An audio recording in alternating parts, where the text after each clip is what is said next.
Amidst a torrent of controversy that runs deeper than Niagara Falls, it's the Ultimate Fighting Championship. On the line, the heavyweight title between undefeated Mark the Hammer Coleman, a two-time UFC champion who's 5-0 in the octagon, and Dan the Beast Severn, winner of UFC 5 and Ultimate 95. Also tonight, two separate tournaments, the heavyweight division and the lightweight division for guys under 200 pounds. Get ready for the most intense mixed martial arts contest on the planet. Judgment Day has arrived. Dothan, Alabama, settled in 1830 by 9 families who moved to southeast Alabama to harvest pine timber. Incorporated in 1885, it was recently voted the #1 place to live in Alabama, and at one time was considered the peanut capital of the world.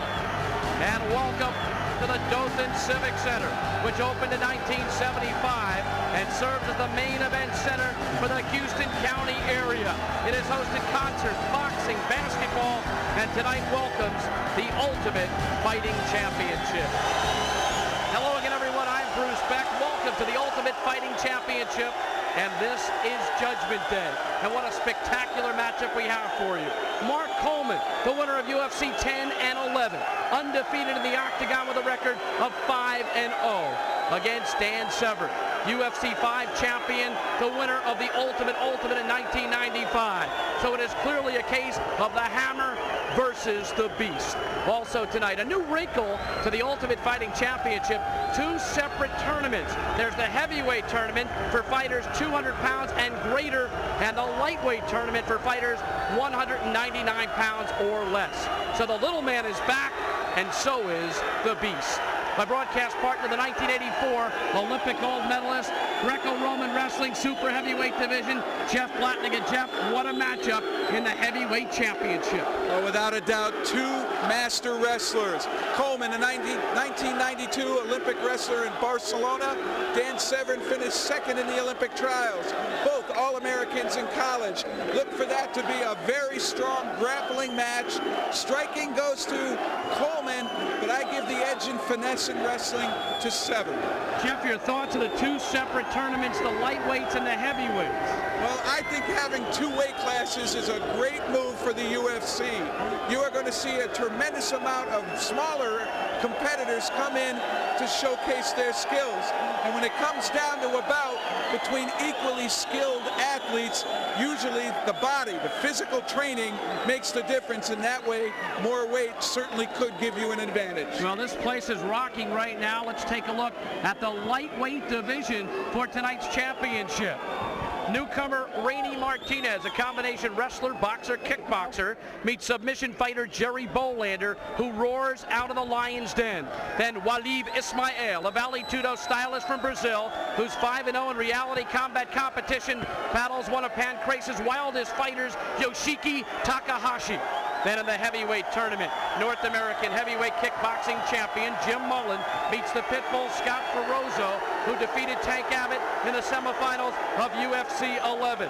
In the bottom of the bracket, two talents, newcomers slugging it out for the first time. Submission fighter Trey Telligman squares off with a Carlson Gracie disciple, Victor Belfort, a 4-time Brazilian Jiu-Jitsu champion.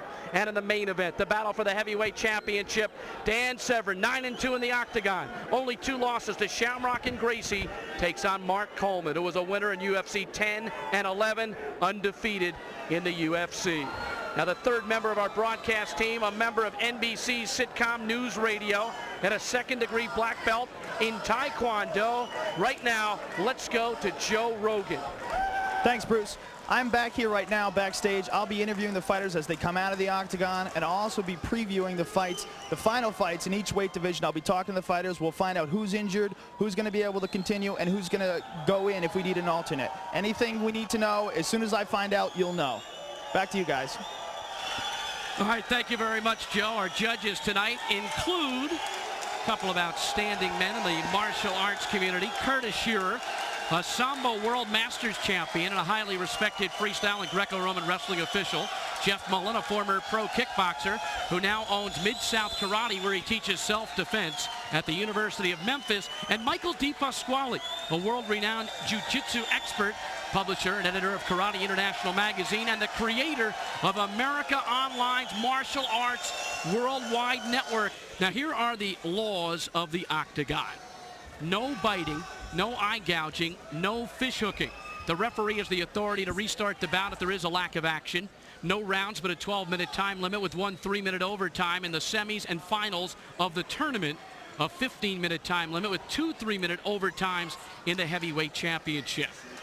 Here are the ways to win a fight: by knockout, by submission, if the corner throws in a towel, if the referee stops the contest because a fighter cannot intelligently defend himself, by disqualification, or if time expires, 3 judges render a decision. And throughout the evening, we'll have special experts joining us here in the booth. And right now, a man who's known as the master of the octagon, 2-time super fight champion, Ken Shamrock. And Ken, nice to have you with us. Hey, you know, it's great to be here. You know, you hear this crowd get up in an uproar. You know, it just kind of, it lights, you just gets your adrenaline flowing. It gets you ready for this. It's going to be a great fight tonight. Coleman and Severin, your thoughts? This is going to be a tough one because they both have experience in the ring. I think Severin's got more experience. I think Severin's in better shape. So I would have to give the edge to Severin. I think it's going to be a really good fight, and it's going to be touch and go either way. But if I was going to have to pick one, I'd have to go with Severin. All right, Ken, it's going to be good to hear your thoughts throughout the evening, and we're just about set to go with the double tournament format here in Dothan, Alabama, and also, of course, later tonight, the heavyweight championship. So let's take a look at our opening bout of the evening, and we open up with Jerry Bolander against Rainy Martinez. We essentially start with 4 in each tournament. This would be then a semifinal bout. My game plan is to fight my fight, not their fight. So they're going to have to do what I want them to do. That's what I plan to do. And if they want to go to the mat, then we're going to have to stand up. If they want to stand up, then we'll go to the mat. We're going to do the opposite of what they want to do. Here we go, Rainy Martinez making his debut in the octagon. He's from Tucson, Arizona. And he's got experience in boxing, kickboxing, and judo recently, and wrestling as well. A successful amateur wrestler, the Arizona State Wrestling Champion 1980 and 1981. He went into the Navy, became involved in boxing and more martial arts studies. Well, Rainy Martinez comes from a wrestling background. He is a grappler. He likes takedowns. He will shoot. He's good on the mat. He was an Arizona State high school champion in 1980 and 81, and 9-0 as an amateur kickboxer, so he does have some striking ability. Jerry Bolander is his opponent. He's more prepared this time because of his experiences in the octagon. And there's a look at Jerry Bolander, who comes into the UFC with a 2-1 record overall, a UFC 8 semifinalist, and he feels ready with his experience. I'm more advanced in everything I do now. I mean, when I went in there the first time, I only had basic skills. I knew the basic submissions. I did have good conditioning, but I couldn't stand up and fight.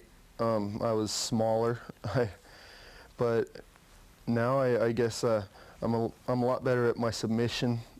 I'm still a good wrestler. I can stand up and fight with somebody, and my body, I can make my body work the way I want it to work now, whereas before I was kind of still in a feeling out process. My body wasn't as coordinated as it is now. He's got a win over Scott Ferrozzo and Fabio Gurgel, and a loss to Gary Big Daddy Goodrich. Jerry Bolander, 2-1, coming out of the Lion's Den. And Ken Shamrock, you know Bolander well.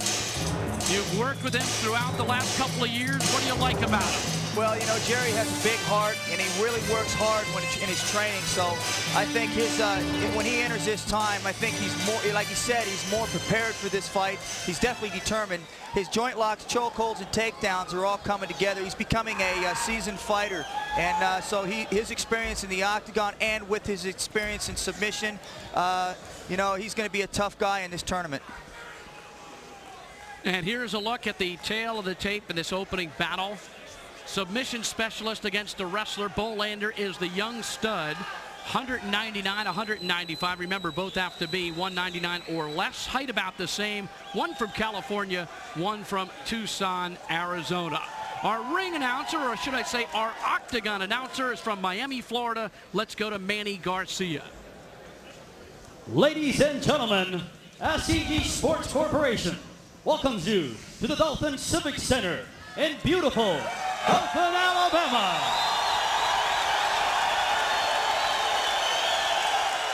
For the greatest martial arts competition in the world, it is the Ultimate Fighting Championship Judgment Day.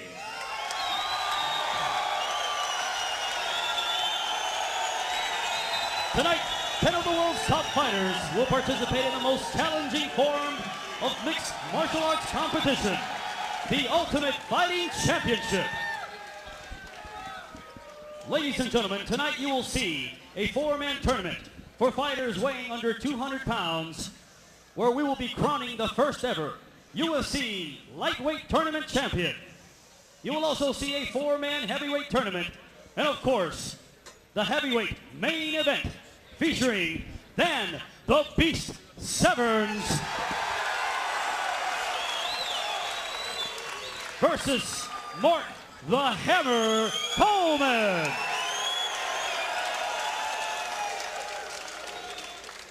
The octagon doors are closing. Fight fans around the world, are you ready? Dothan, Alabama, are you ready?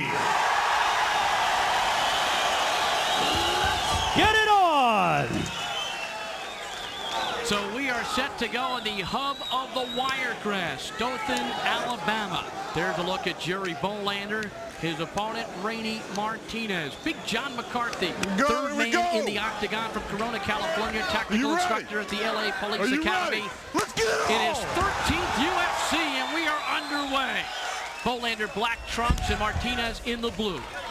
Bolander will kick. It's one of his better strikes. And Ken, is Bolander going to feel him out, or is he going to come in, be aggressive, try to take him down? Bolander will be aggressive. You know, he's going to take the fight to his opponent as he is now. He'll make the guy do something, and then after he does, Jerry will then get into where he wants to be and then take the fight to him. Bolander shoots for a leg and takes down Martinez. Jerry's in a good position right now. He's a side mount. The guy's trying to choke. He doesn't have another hand sunk in. Jerry right now is just working for balance, so let the guy try and work his way out. Basically right now, he's just trying to get some balance, trying to get control over the guy. It's obvious that Martinez has some good wrestling background. He was bridging very well, but Bolander in that top position knows what he's doing, has his own wrestling experience. This is what we call a Turk, hooking that other leg. Well, if you see the hand over his head, he can go for a hammer lock if he puts the other hand behind the guy's head, like right there. He'll grab the hand, he'll push it down over his head, and he'll look for a hammer lock. Bolander says his body is maturing a lot as a fighter as he tries to land that right hand. He got rolled there, lost his balance a little bit. Martinez is putting up a good fight. And Bolander quickly reassumes position on the top. Oh, you don't want to turn your back. He's got his hooks in. It's you don't want to here. turn your back. That's it. He's choking out. That's a tap. Over. Good job. That was a very experienced fighter right there. You can see the difference between Jerry in this fight than his last fight. He was patient. He worked everything there. Worked in. The guy moved, made a roll. Jerry put the hooks in, finished him off. A minute 24. Bolander wins by choke and advances to the finals of the lightweight tournament.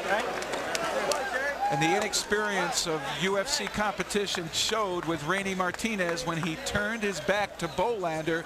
giving him a free shot at applying a chokehold. Well, you know, you guys have sat here at many tournaments, and you've seen what experience can do inside the octagon. You know, when you walk into the octagon, it itself is very intimidating, not including the crowd cheering and people yelling.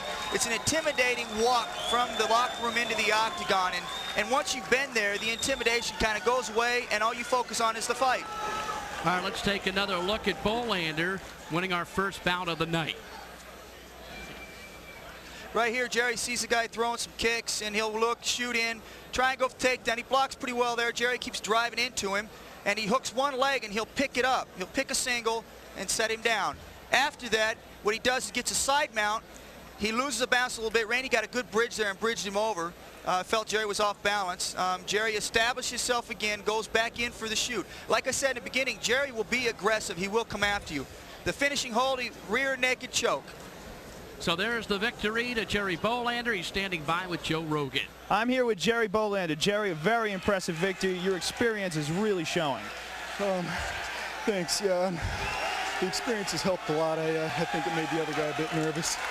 He didn't seem seemed kind of tentative out there. Didn't want to take any offense to me, so I took it to him. How nice is it after all your bouts in the UFC to finally be fighting guys your own size? It's nice because it gives me a chance to try out some technique. I think I got a little jittery out there because I don't know, I just wanted to win that match bad. So. You didn't look jittery. You look great, man. Congratulations and good luck. Back to you guys. So a minute 24, Bolander wins over Rainy Martinez, who was trained by Don Fry and Becky Levi. So he came from a very good stock in terms of training. But Bolander comes away with the victory here in Dothan, Alabama, in the southeastern corner of the state, about 85 miles from Panama City and about 90 miles from Montgomery, Alabama. Our next bout coming up in the lightweight tournament, Khalid Ismail taking on Yoshiki Takahashi. So it's Valley Tudo against Pancrase. Ismail coming into this battle. His thoughts on going up against Takahashi. Eu quero dizer o seguinte, para mim é uma guerra. I usually say that for me it's a war, Não um jogo. not a game. Então todos vão ver como eu treinei duro, que Then só Deus everybody sabe como will eu see treinei. how I train hard because only God knows about it.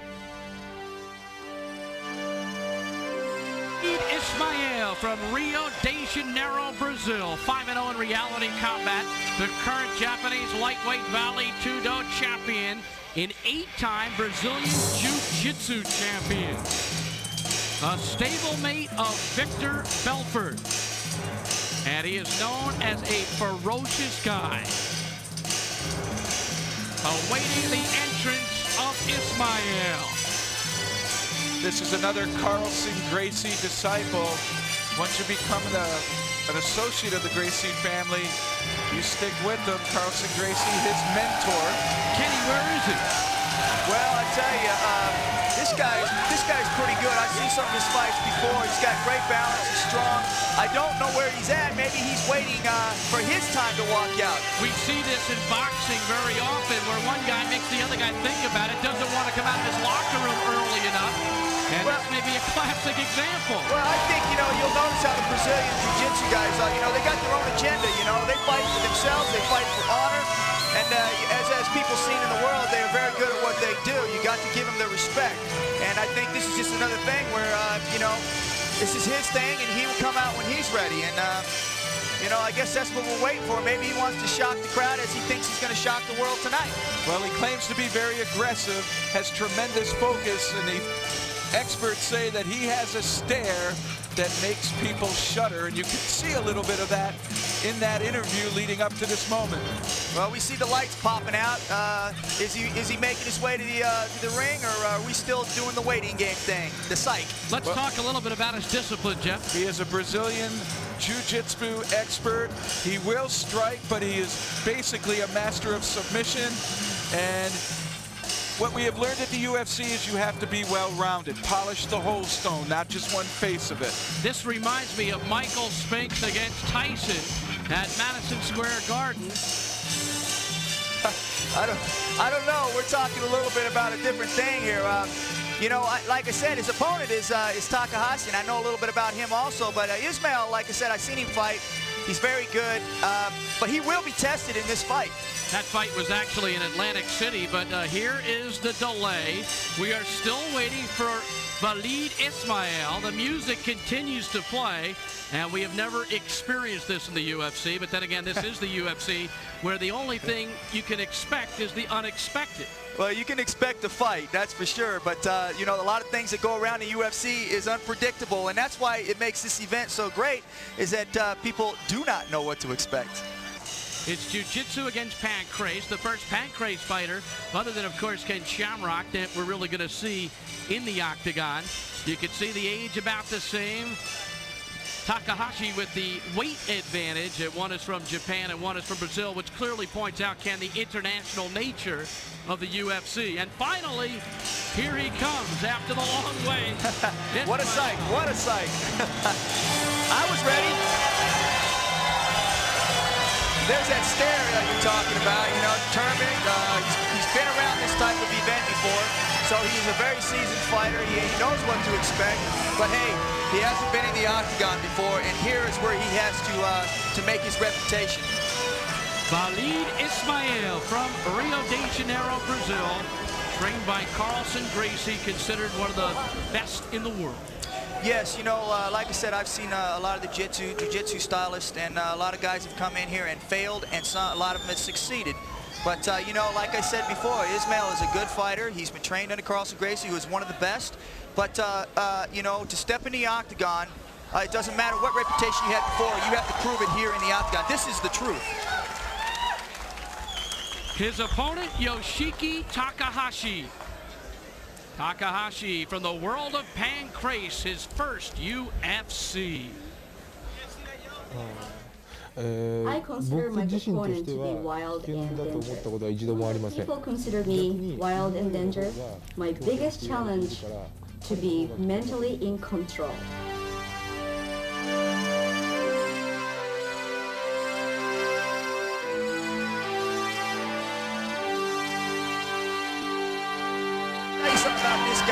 This guy is tough. He went 20 minutes with you. He went 20 minutes with you. And I hit him with some good shots. This kid won't go down. I'll tell you what, he's a tough kid. And what you will expect from Takahashi is that he will come after you. He will be up, and I think his tactic here, if I know Takahashi, he's going to try and hit and punch Ismail. He's going to keep away, not go to the ground and try and knock him out. Exactly. Both have great grappling backgrounds, but both have the reputation of going toe-to-toe and slugging it out. Yeah, his discipline, you know, is a takedown to submission, evasive, manipulation, submission, power striking, and fight standing up. I tell you, his strongest asset, though, is his heart and his will to win. He is known as a loose cannon. Yoshiki Takahashi. For the formal introduction of the fighters, let's go up to Manny Garcia. Introducing first and standing to my left, representing the art of Carl's Gracie Jiu-Jitsu. He is an 8-time Brazilian Jiu-Jitsu champion, originally from Rio de Janeiro, but currently fighting out of Hollywood, California. He is undefeated in Jiu-Jitsu contests with over 300 victories. He is 5-0 in reality combat fighting, 28 years old, standing 5 feet 7 inches tall, and weighing 182 pounds. He is current, the Japanese lightweight Vale Todo champion, Valicho Ismail.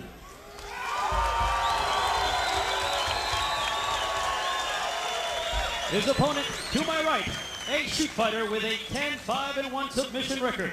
He is currently ranked in the top 10 in Pancrase, an international amateur wrestling champion before turning pro. He is 27 years old, 5 foot 9 inches tall, and weighing in at 195 pounds, fighting out of Chiba, Japan, Yoshiki Takahashi.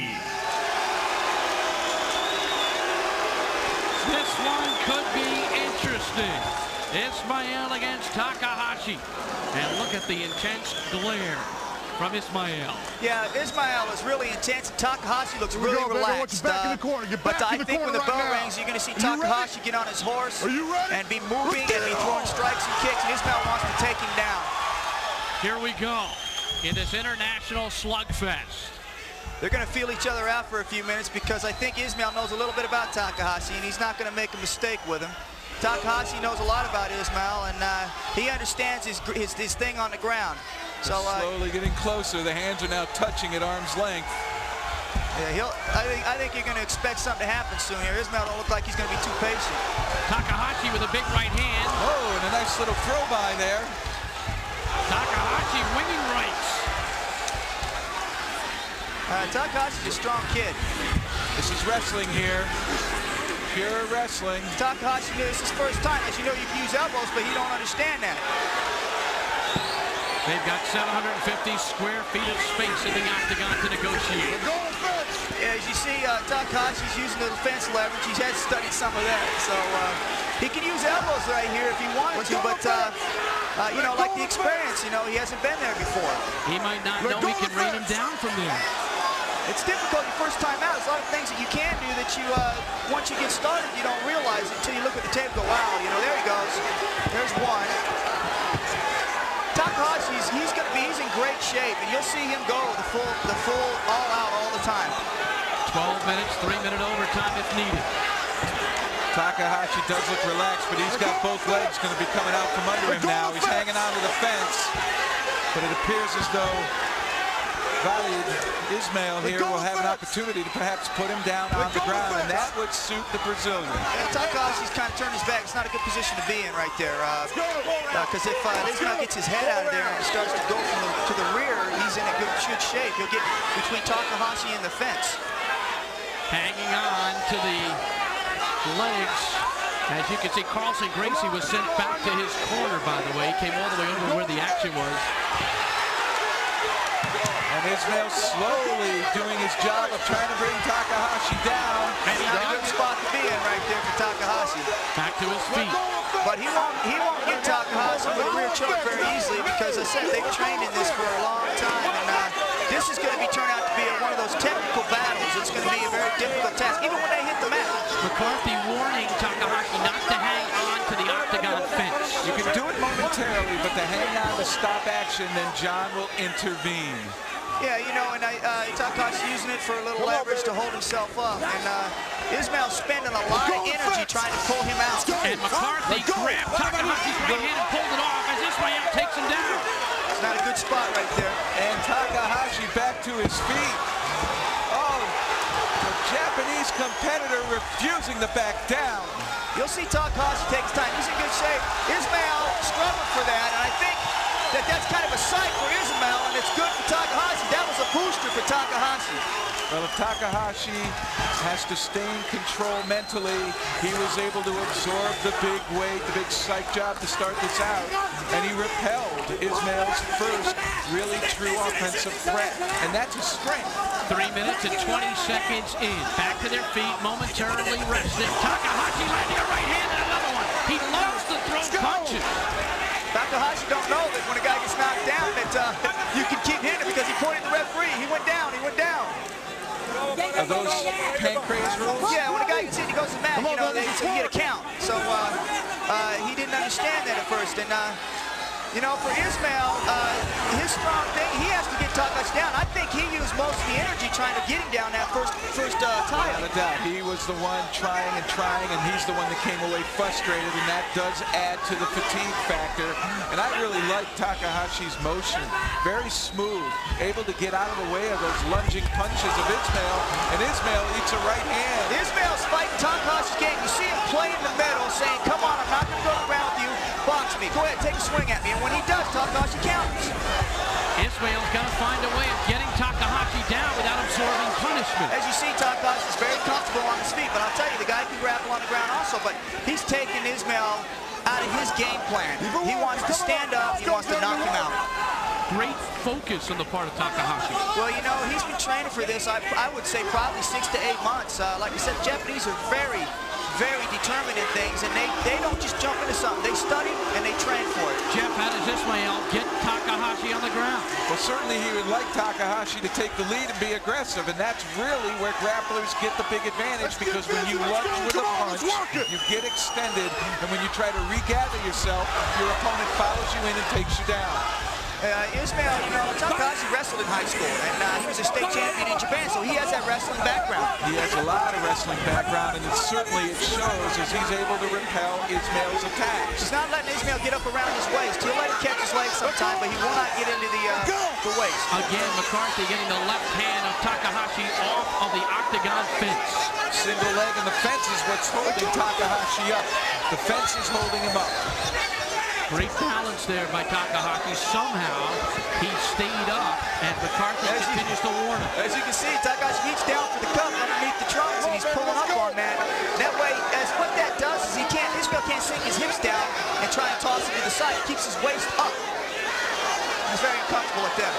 Almost 6 minutes in. 12-minute time limit, 1 3-minute overtime, then we go to the judges' scorecard. Well, right now, I would see Ismail as the aggressor and Takahashi as a counter, but Takahashi's landing more punches, so this will be difficult at this point. The referee can intervene here in that there's no action, and he might very well break this and start it again in the center. Ismail here, because they're leaning against the fence, isn't blowing too much energy, but it's certainly more than Takahashi. And again, the Brazilian strength is grappling, trying to get to the ground, and the more Takahashi is able to repel it, the more he's taking himself out of the game. And they're both up on 1 foot right now. Ismail's leaning into Takahashi, posting up against the fence. But Ismail was actually in the worst position because Takahashi has the leverage with his back up against the fence. As you see right now, Takahashi's completely pulled his cup out from his shorts. And right there, Ismail's head is down. Actually, he's the one doing most of the work there, and he's breathing hard for it because when your head's stuck like that, you can't get the oxygen you need. And Takahashi punched to the groin there after he pulled the cup out. Hey, you know, everybody has their own ways of doing things, you know. And the laws of the octagon, you know, some people do other things. Myself, I wouldn't take that approach, but, you know, to each his own. There's nothing in the rules that says no cup grabbing. No, it's the first time we've ever seen this. You know, when you step in there, you want something to protect you, and so what we use is what we call a Muay Thai cup, which is a string that ties together so a guy cannot pull your cup off like that. With the kind he has, it's just made out of material, and you can pull it and rip it as it did there. Takahashi with a quick knee off the fence, and another short knee. This is a very technical battle. Yeah, Ismail is just sticking to the grind, hold, and don't give distance for Takahashi to strike. And Takahashi's doing what he can to try to keep himself from going down to the ground. So this is classic now, grappler versus striker. This is the kind of game that you'll see when those two kinds of skills meet up. Yeah, what you have to understand is Takahashi, when he does go to the ground, you'll see he does have submission skills on the ground. He just prefers not to pull it like beautiful ankle pick. What a great counter. Beautiful move by Takahashi. Watch him go for a leg submission. And now for the first time, Takahashi landing the right hand from the ground. This is not where Takahashi wants to be. Ismail's in the guard. This is the Brazilian strong suit here. Takahashi needs to be careful in his aggressiveness or he can leave some openings for the Brazilian to go ahead and apply either a choke or a submission lock. But you know, Takahashi, as you see, he did that ankle pick and it shows that he does have ground experience. You'll see as he's on the ground, you'll see his balance. Ismail will have a hard time turning him if he can turn him. Takahashi got a left hand and he landed it squarely on the face of Ismail. Nice headbutt there as well. He'll work, and Ismail needs to keep his face guarded because Takahashi's he hit several times with a couple punches and 2 headbutts. Takahashi showing us his strength right here. So much of infighting because you can't get the big looping blows in or short, crisp, or try to clear an arm and just get one shot. And that's all you really have the opportunity to do. I see some blood coming down Ismail's face. I don't know whether he's cut on the cheek or whether it's nose or what, but he has some blood there. And those headbutts are adding up on his nose. He's getting headbutted towards the nose. And that's when you get here square in the nose, you know, that takes a lot out of you. Takahashi again with a short headbutt. That's a good punch right there. You heard the nice little short right hand, or left hand. And Jeff, I know you said Ismail would like to be in this position of the guard, but Takahashi looks very comfortable. Yeah, Takahashi's been here many, many times before, and he's okay. He's comfortable here, as is Ismail comfortable where he's at. But right now, Ismail's taking the worst. Well, the wrestling background of Takahashi will certainly give him the ability to ride. Ismail will not be able to just simply reverse him. His ground fighting and balance are obviously honed from his wrestling background, and that certainly will allow him to go ahead and stay on top of Ismail. Ismail, you've seen him throw those punches. He has nothing on those punches. His arms look like they're spaghetti. And Takahashi's starting to get through the arms of Ismail and starting to connect a bit. Takahashi landing a left elbow as well. He's got a 14-pound advantage, and he's using it right now on this ride. Well, the time is starting to get along now, and you'd have to start to think this may go to the cards, and who's up on the cards, and one would have to think Takahashi at this point. We were talking earlier in the fight that I had Ismail as the aggressor and Takahashi as the defender, and at that point, I had Ismail ahead, but as soon as they went to the ground where Ismail wanted to go, Takahashi took over the fight because he's landed punches and headbutts. And certainly controlled the action on the ground. A little bit over a minute left in regulation. Then we'll have a 3-minute overtime if needed. And they will start from their feet. 1 minute left. Regulation time. And Takahashi has done the majority of the damage. Headbutts, short punches. As you see right now, Ismail's getting into a bad situation because his head is going to be posted up against that fence, and when that happens, you can't move away from the punches. Another short headbutt and a couple of short left hands landed by Takahashi. Yeah, he's shooting those in there not to hurt, but to count points because, let's face it, he doesn't have nothing to wind up on because he doesn't have the position, so he's throwing those short ones in there to irritate him, but also it looks good for the judges. Well, Ismail is a master grappler, but right now it is Takahashi who has the better of the action on the mat. Coming up in overtime in 15 seconds. And this is going to go to the overtime bout. Ismail is not going to submit here. Takahashi really won't have the opportunity to knock him out and make him submit. So we're going to overtime, and they'll get back to their feet. And it definitely favors Takahashi. Absolutely. As Takahashi stands up and flexes. Hey, he's pumped. You will see in the overtime. I bet you see Takahashi with a lot of punches. He'll go after him. He may not know there's an overtime. There's an overtime. I know. There's a 3-minute overtime. There's a 3-minute overtime. He knows. He just looked down at Shamrock and said he knows. 3-minute overtime.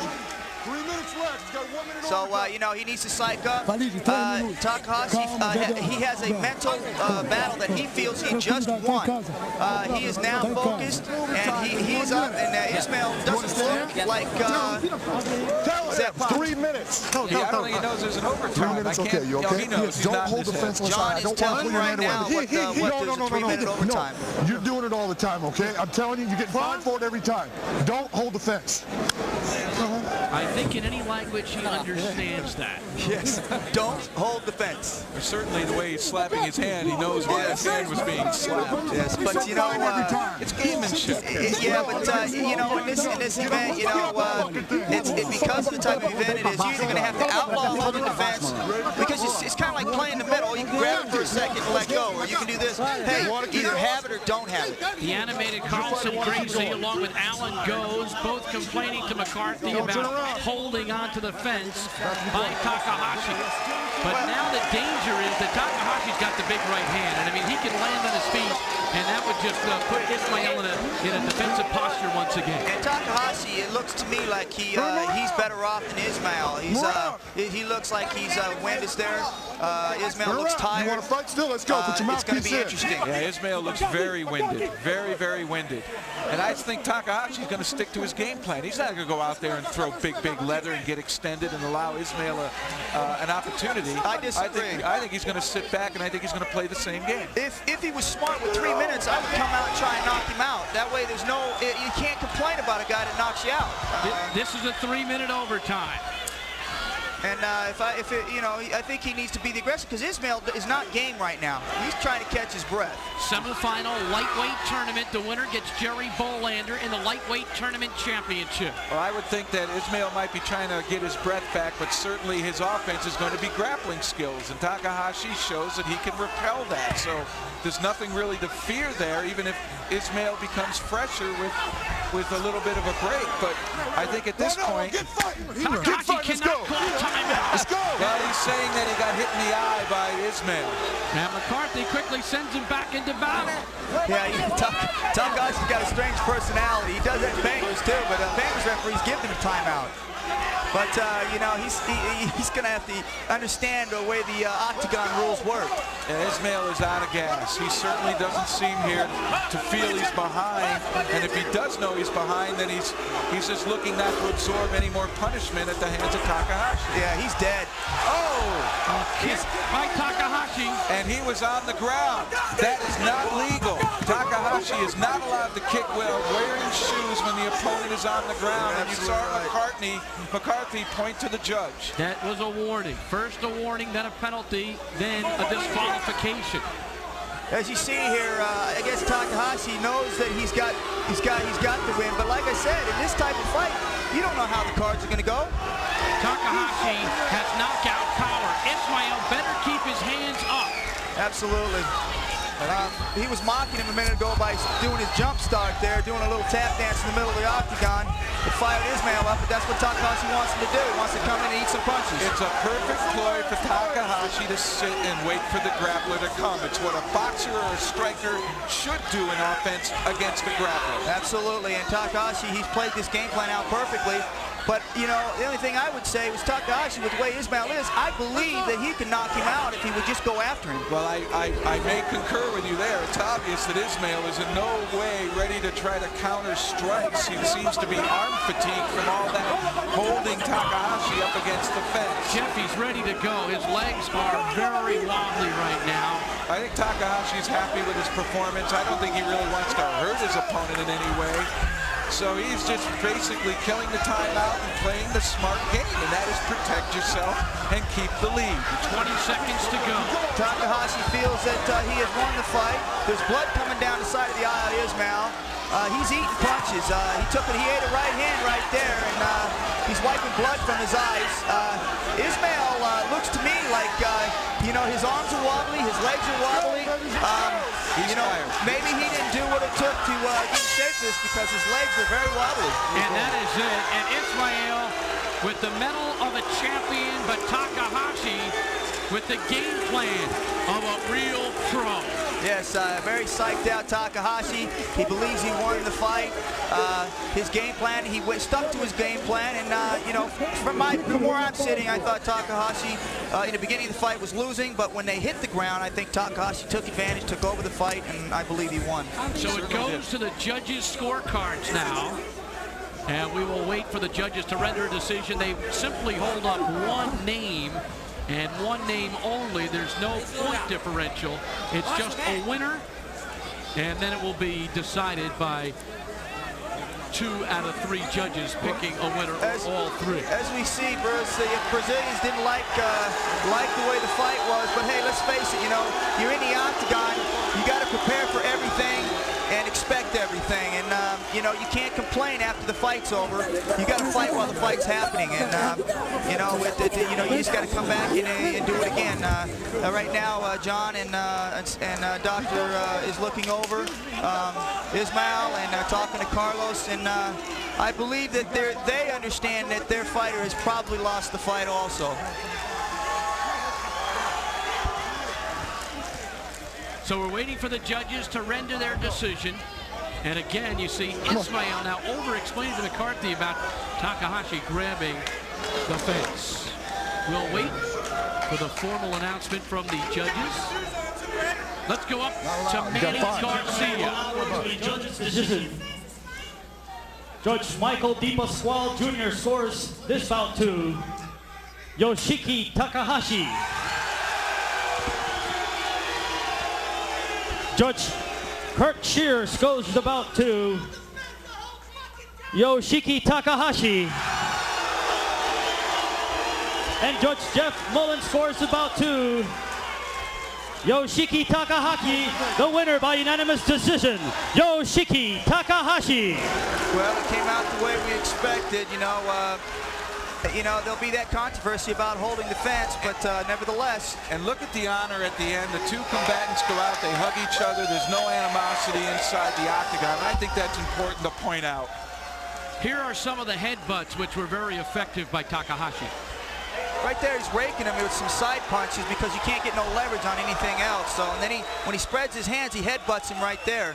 Ismail has started to weaken at this point, and he took a lot of shots. Takahashi lands a right hand right there and stumbles him. He got arm weary, and you're right. All of that holding on to the legs of Takahashi up near the fence really drained the strength and stamina out of Ismail, and he became vulnerable. And I'd celebrate if I were Takahashi. A masterful strategy and tactical fight.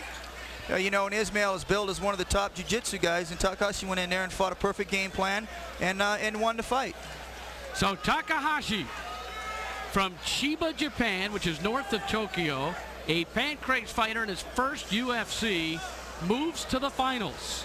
And he will meet Jerry Bolander. So Bolander wins in 1:24 by choke, and Takahashi goes 12 minutes plus the 3-minute overtime, and he wins a unanimous decision. Ken Shamrock will take a break. He'll be back later for the championship in this lightweight bracket. Your quick thoughts, Ken? Well, you know, we've seen the two lightweight fights, and you've seen 3 guys in there that had great submission skills and striking ability, and that's what the UFC's coming to. And you're going to see in the finals here, Takahashi and Bolander. Bolander has been doing it for about a year and a half. Takahashi's been doing it for like 4 years. So we will see what kind of experience and what Jerry Bolander has learned in the last year as opposed to what Takahashi has in 4 years, and we'll just see what happens. I see it to be an exciting fight, and we'll just see who has the masterful skills there. You know, obviously I know Bolander. He's one of my fighters, and I know Takahashi because I fought him 4 times. They're both very good. All right, Ken, we'll see you later. Get some rest, and we'll look forward to your thoughts later. Thank you. Ken Shamrock, who is a 2-time super fight champion in the UFC. We move on now to the heavyweight tournament, and once again we begin in the semifinals. We've got 4 combatants, and it will be Trey Telligman, Victor Belfort, Jim Mullen, and Scott the Pitbull Ferozzo. So a pretty good group set to go in our heavyweight group, 200 pounds and bigger, Jeff. And these are the big boys. Well, it's important to point out it will be Ferozzo, Mullen first in this, and certainly these are going to be some great matchups here, and I'm really looking forward to the Belfort-Telligman match. Here we go. It's Scott the Pitbull Ferozzo against Jim Mullen. And of course, Ferozzo, who had the victory over David Tank Abbott in the semifinals of UFC 11. But Jim Mullen comes in very confident with his kickboxing abilities. I need to fight however the fight should take me. If I have to attack because he's retreating, which I don't see him doing, I will probably be the counter fighter.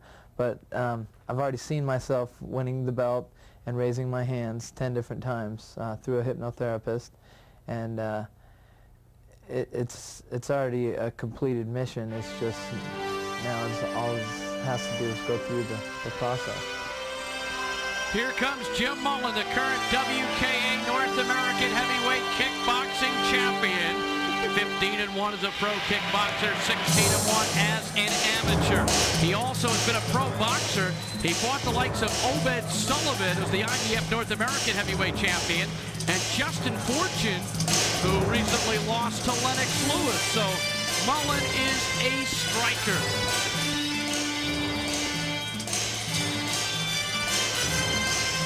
Mullen also teaches submission fighting at the Ultimate Fighting Concepts in Simi Valley, California. Well, he has a great kickboxing background, spent 13 years of his life on it, as well as Okinawa Tay, 8 years of that. And then he turned pro boxing. So really, Jim Mullen is a striker, very limited ground experience. He says he's seen his opponent fall, but this is his first time in the octagon, and we know what experience means here. Well, his opponent, the man they call the Pitbull, Scott Ferozzo. And one of the things that Ferozzo is trying to guard against is getting pounded up top. And we see Ferozzo using his power that he's used before in the UFC. But what about getting hit in his face? The goal is not to get hit at all in the face. I don't want to go to the doctor, so we've got a kind of a pattern going to the doctor after every fight. My game plan is to get it over very quickly, my first fight, and shut him up. I heard he talked some crap about me already, and he has no clue. You know, I feel that if you're not dedicated to the sport 100%, you don't belong in it, period. Well, here comes the pitbull, Scott Ferrozzo from Shakopee, Minnesota. 323 pounds. And in his last UFC, he proved he was more than just a load. He proved he could fight. And that's important to point out, Bruce, that that's 23, 25 pounds less than he normally weighs. And there is the Ferrozzo plan. Well, Ferrozzo, a strong wrestling background, but he really does like to punch. He's a headhunter. And because of his size, he really feels he has more power than most, and he tries to bring that power to bear and bring his opponent down. Here's a look at the tail of the tape for this first heavyweight bout of the evening. It's pit fighting against kickboxing. Ferrozzo, 5 years older. He's got a weight advantage of 108 pounds. One from Minnesota, one from Simi Valley, California. And speaking of California, young man out of Huntington Beach, a two-time UFC finalist, David Tank Abbott, our color commentator for the heavyweight bracket. Yes, I am here, and I'm here for the heavyweights. I'm not in the small-time kitty category. I'm with the big men. All right, first of all, Ferrozzo. Ferrozzo was victorious over you. Do you have a grudge against this guy or what? I don't have any grudges about anybody. I showed up, fought the guy. I was 100% that night, but I wasn't 100% for myself. And he showed up, and he was the better man that night. C'est la vie. Your thoughts on the breakdown of the heavyweight tournament versus the lightweight tournament? You like well, the I'm glad. Well, it's all right. I mean, weight classes are there for a reason because they can't tangle with the big boys. Isn't that right, Jeff? Well, as I say, equal skill, then the body can make a big difference. And if you just don't have that mass, that's certainly not something of less skill. That's just genetics. That's the reality. I think it's going to open the door for a lot of other fighters. Quite possibly, but not to the giant door. What do you think's going to happen in this fight? Well, I would have to say Ferrozzo's going to come out on top. You can't really base yourself as a stand-up fighter and do well unless you got a real strong grappling background.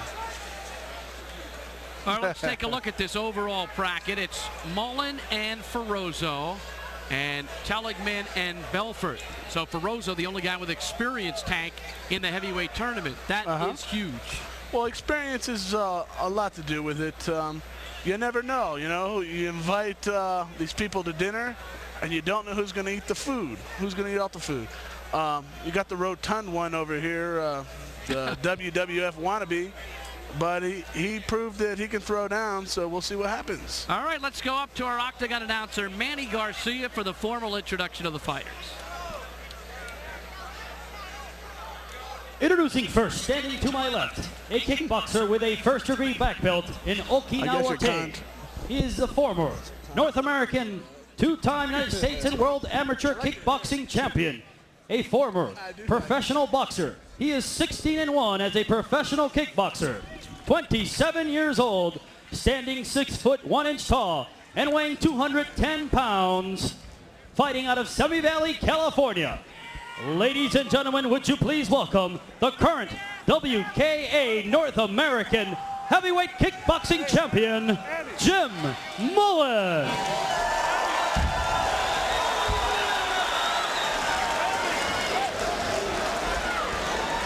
His opponent standing to my right, a pit fighter with a UFC record of 2-1.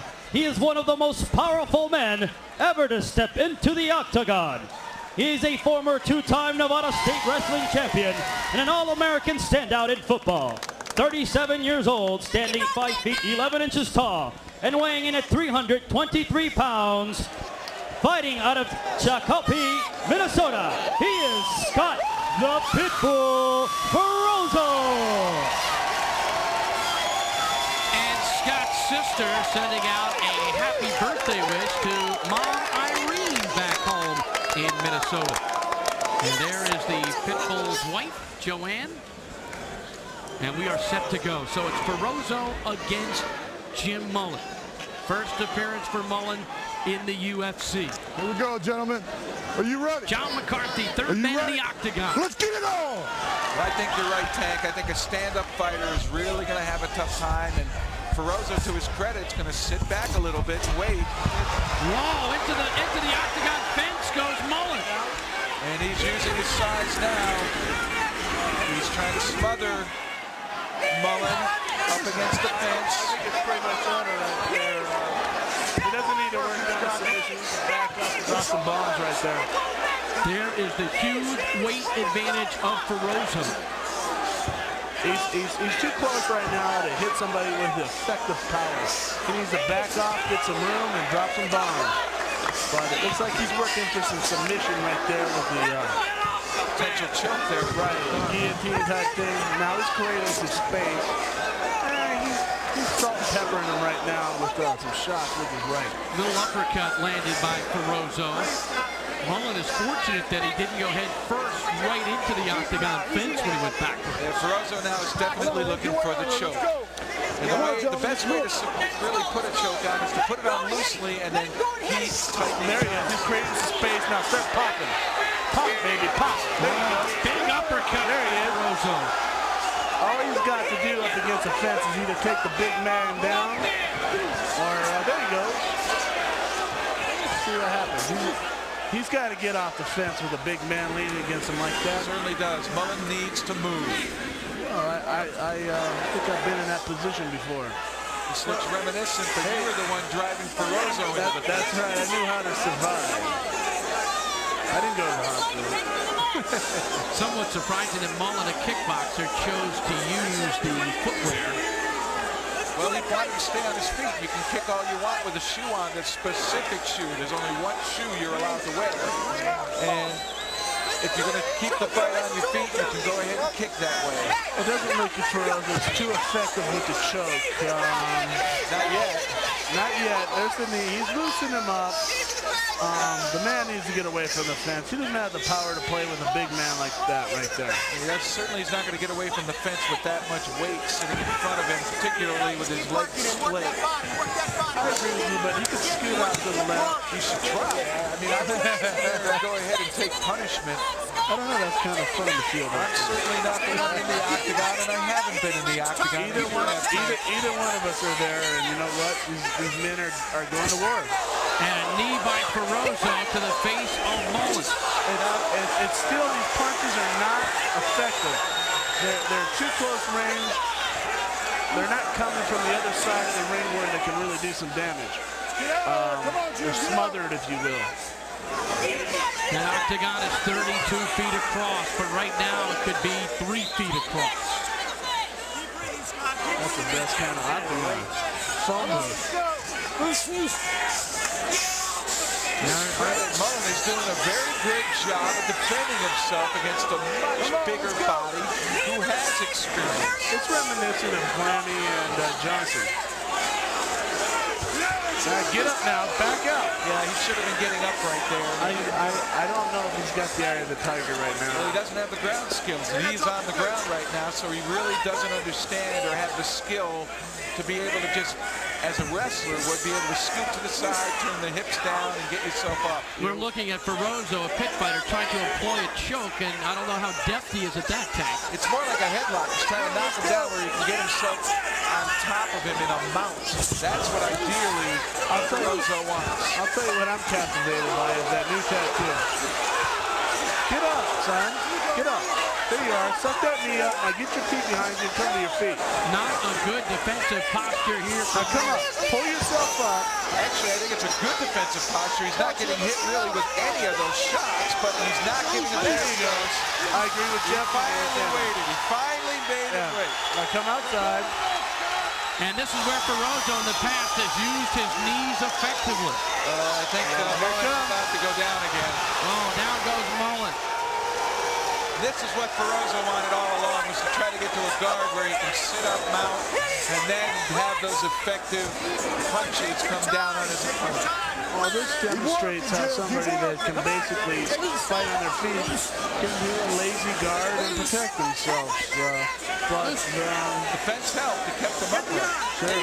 match, Feroza showed a little bit of athleticism there. That's a nice straight double leg takedown, wrestling all the way, and just dumped his opponent down. That's absolutely right. I mean, he's in there doing his thing and doing it effectively. What can you say? Doing it effectively. He's almost done, Scott. Go, not even punch. Becky Levi in the corner, Feroza shouting out instructions. I want to fight Becky Levi. Well, maybe we can arrange it. Well, late night, maybe in a bedroom. I'm just teasing with you guys. Well, let's see here. We got Feroza on top, definitely trying to work, and Becky was yelling for him to set up just one effective punch. And there it was. He used his left hand. And that's somewhat what you have to do is get the opponent to think one way, and then you go the other and pull anticipation. And that's what setting up is. That's what faking out is. Feroza needs to do a little bit more of that, and I give Mullen a lot of credit here. He has survived longer than I thought he would, and I'll tell you, either that is a credit to him or that says something about Feroza not being able to really drop some bombs on some people. And Mullen this time fighting back from the ground, trying to land a couple of blows. But it's not fun with the weight advantage now over 100 pounds. This is Feroza's streak. We saw Feroza lose to Bolander down in Puerto Rico. A masterful strategy by Bolander to hang on, move around, and eventually choke out the big man. And now it looks like Feroza's taking a break. I'll tell you what, ignorance is bliss, and Bolander, just like Blandy, got lucky with Freddie and choked him out when ignorance is bliss. I don't think it ever happened again. And the big man's doing his thing. I hope he's pacing himself and doing all right. He looks all right. We can't really say anything bad about him. He's not finishing people, but he's definitely dominating. And he's working. He's certainly working. He's certainly trying. He's certainly trying to set up his next strike. But Mullen doing a great job of trying to keep his arms up, keep the guard so that Feroza can't pass it and have a clean shot at him. 7+ minutes but there's only so much you can do from the bottom, and if you're a stand-up fighter, you don't have any of those submission skills to catch Feroza off guard in a choke, arm lock, or leg lock, and really that's going to spell trouble for Mullen in the end. He can't score from here. You have to say one thing about the guard. I mean, you got a stand-up fighter that can learn it in probably 2 weeks to protect himself. Get up. It's one thing to protect yourself, it's quite another to be able to win. Get back up here. It looks like something's happening. And McCarthy wants to have Mullen looked at first. He wants to have Mullen looked at. Turn around, look at and me. then a decision will be rendered by Leon Tabbs and Dr. Richard Istrico. And they will decide if he will continue. If he does, it will be from a starting position, a standing position. But that left eye has taken a bit of a beating. Got a bit of swelling around it. I'll tell you one thing, I'm getting turned on by Feroza. Good man. Your brother's here, right? You look at my nose. You look at my nose He's all breathing, he's bent over. Open up, both of them. Open both of them. He's my kind of guy. So being checked out now Look at the light. Look at the light. Mullen by Look at the Dr. light. Bernie Look at the light. Kennitz. He Look at the along light. with Okay, his it's coming wife, right at you. Keep your eyes Tracy right on Martin it. Kennitz, two of the local physicians here in Dothan, working with Dr. Richard Istrigo, the chief medical advisor. I'm going to tell you right now, you got to get busy. And I believe they are going to let Mullen continue. McCarthy wants him to work. All right. Now, I like that. That's good. Let's see some love. Get out and beat on each other. So we're about 7:45 in. We're in the bedroom. It's Friday. Let's see some rough love. Let's get it on. A restart with 4+ minutes left in regulation of this heavyweight tournament semifinal bout between Jim Mullen and Scott Feroza. Punching. Don't run, son. Here he is. He's trapped in the corner again. Just got Feroza. That's it. Feroza dropped some bombs on him. He looked sharp right there. He's tired. He had one last shot at it. He couldn't get it done, and that ended it. You can't turn your back to Feroza in that position. Sit there. That's true. Thank you for the confirmation. Mullen appears to be okay. If he wanted to turn his back on Mullins is okay. He's just going to stay there, wait for the doctor, and check out that eye. Absolutely. Mullins is not hurt. Doctor goes in there checking him out. It's going to be an A-OK, I'm sure. Well, give Feroza credit. good strategy. He was able to back it up with some good technique. I'll tell you one thing, he's walking out with the W. Too much weight there, guys. Just too big of a differential. And a first-time person in the octagon. Right. So it's 8-17 for Rozo winning the bout. Ref stops contest.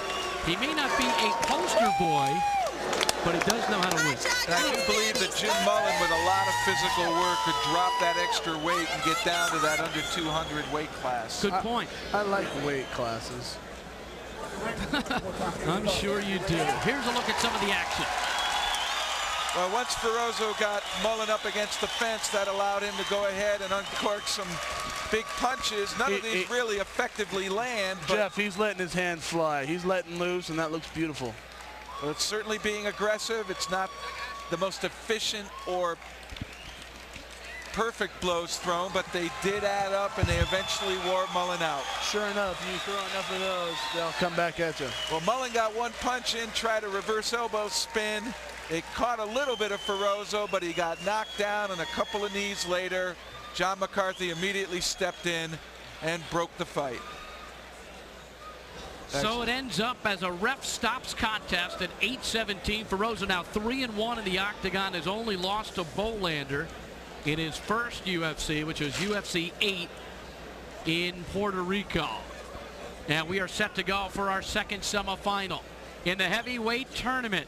And this should be a dandy. Trey Teligman, Victor Belfort. And Teligman, a guy who knows what it's like to work with some of the best, including Ken Shamrock. I got his business card, the whole nine. You can train your whole life, and until you train with world-class athletes, you're not at their level. You make mistakes, and you make a mistake in this game, you're going to lose. And that's what some people don't understand. I've seen some great fighters fighting this thing that have been beat, and people don't even remember them, and that's because they made one mistake, and they made the first mistake, and the other person capitalized on it, or they walked into the other person's strength because they didn't know the fighter they were fighting.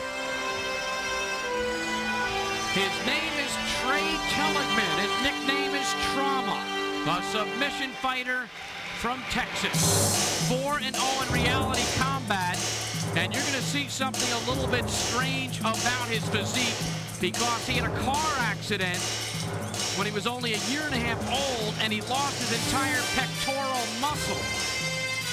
Hence, it's going to be a strange look, but the young man is talented and extremely strong, and his ribs actually are protected, Dr. Istrigo says, because they served almost as a buffer with what has happened to him in the past. Here's his discipline, Jeff.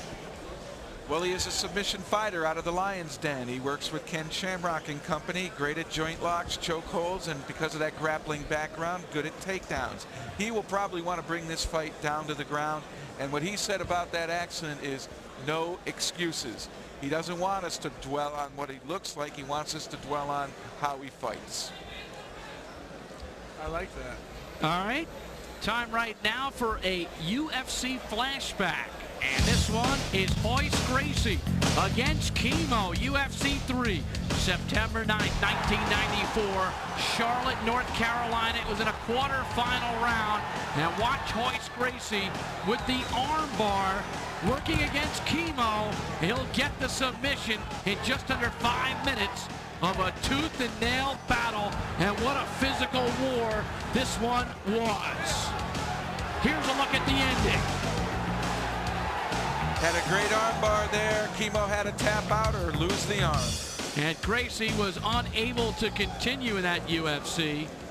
UFC number 3, the champion was Steve Jenham, who was an alternate. The first time an alternate had won a championship. Here's a look at Victor Belfort. His discipline is Vale Tudo, trained by Carlson Gracie, his first UFC. And what a youngster. I think I'm really focused in my training, you know, and I do everything in my training for I can get better. Whatever I need to do, I'm gonna do for get better. And I work hard for this, and I hope I have the talent and the skills for be ready to the real fight. Here comes Vitor Belfort, the 4-time Brazilian Jiu-Jitsu champion. 2-0 in reality combat. some say at only 19 years of age, he has the potential, the raw skills, to be a great one in UFC competition.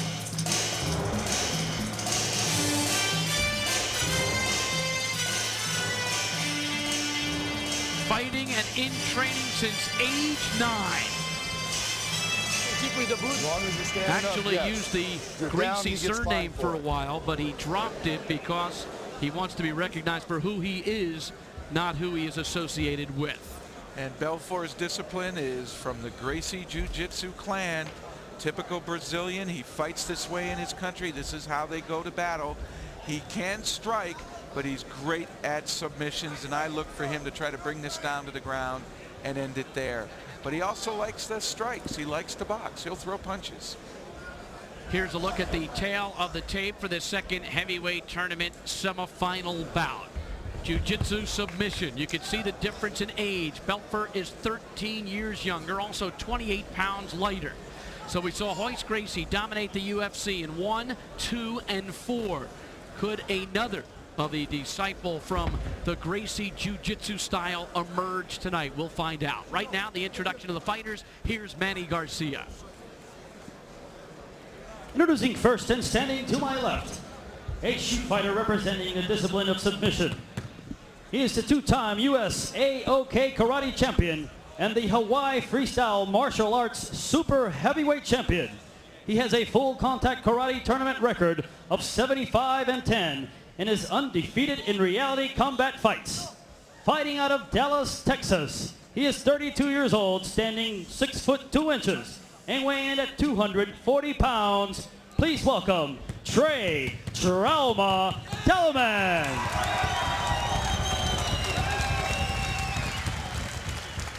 His opponent standing to my right, a Carlson Gracie Jiu-Jitsu fighter with an undefeated reality combat record. He was Brazilian Jiu-Jitsu champions 5 times in both heavyweight and all weights categories. Originally from Rio de Janeiro, Brazil, but currently fighting out of Hollywood, California, he is a black belt in Brazilian Jiu-Jitsu. 19 years old, standing 6 feet tall, and weighing 210 pounds. UFC plans. Please welcome Vitor Belfort.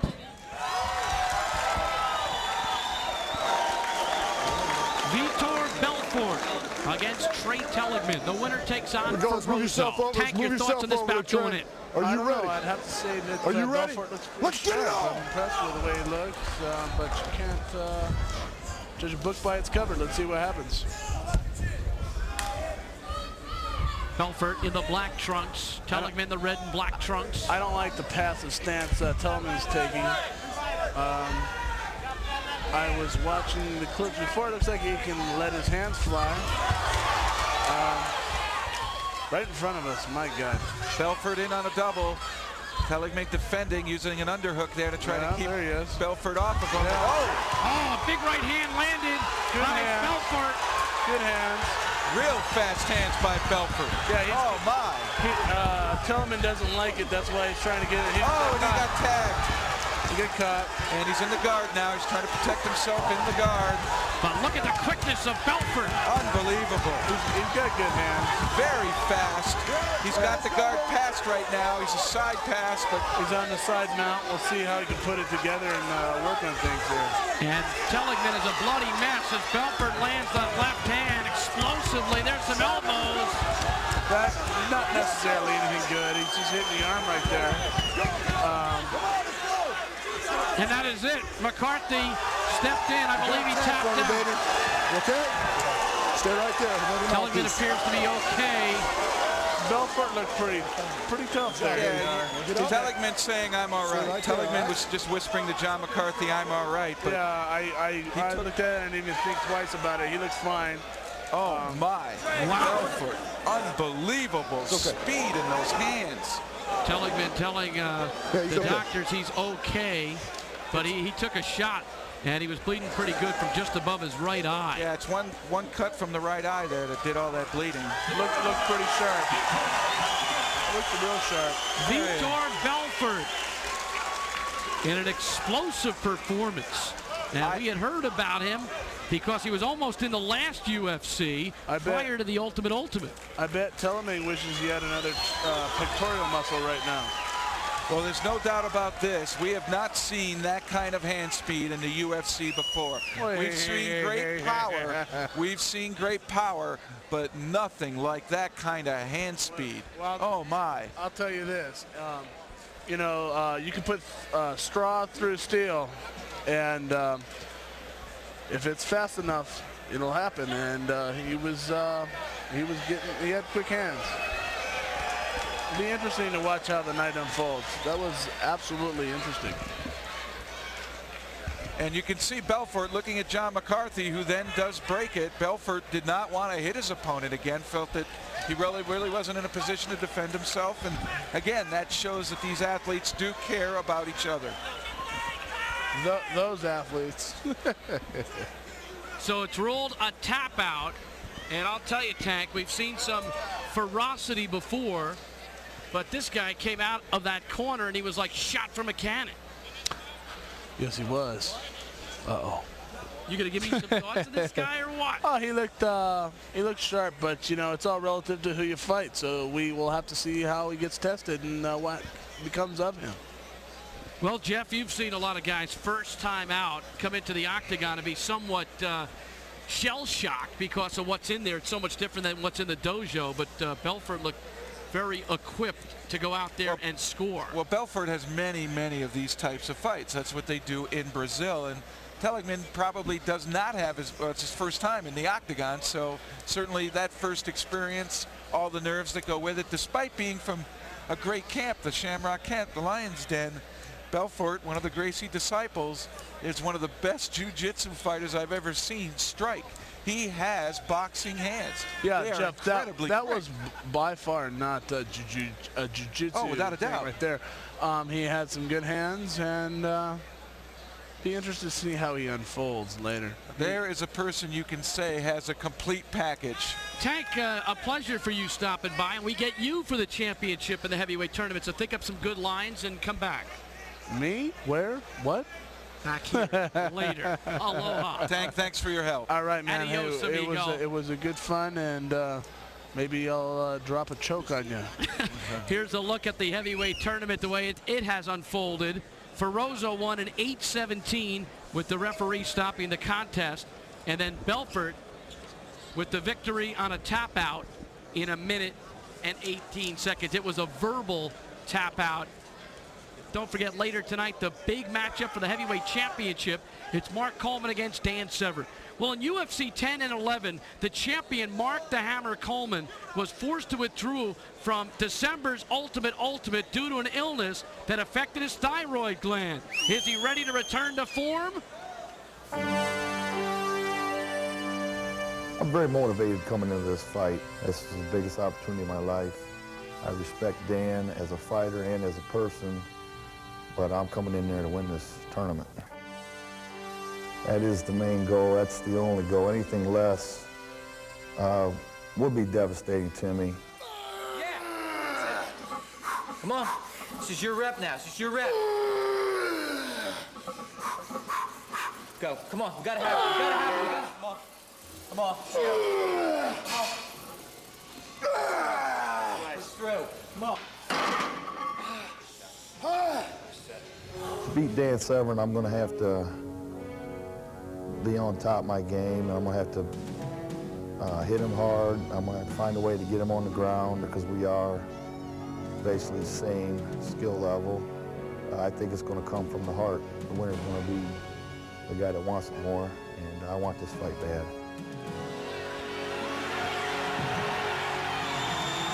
Look out! Look at his power, but tried, ran down to the fence, and Coleman ran into a punch. Oh! Right hand by Coleman, another! When you walk into the ring, it's not about going in there just trying to kill somebody. It's not a bar fight. There's a lot of strategy involved. You have to plan your attack, and you have to be smart out there. So there's a lot of preparation needed to do well in the octagon. I consider myself a pretty good striker. I think it's come naturally. I haven't worked on it much. I would like to work on it more. I feel I have a very good punch, and I'm going to be looking to soften them up with some punches and just take it from there.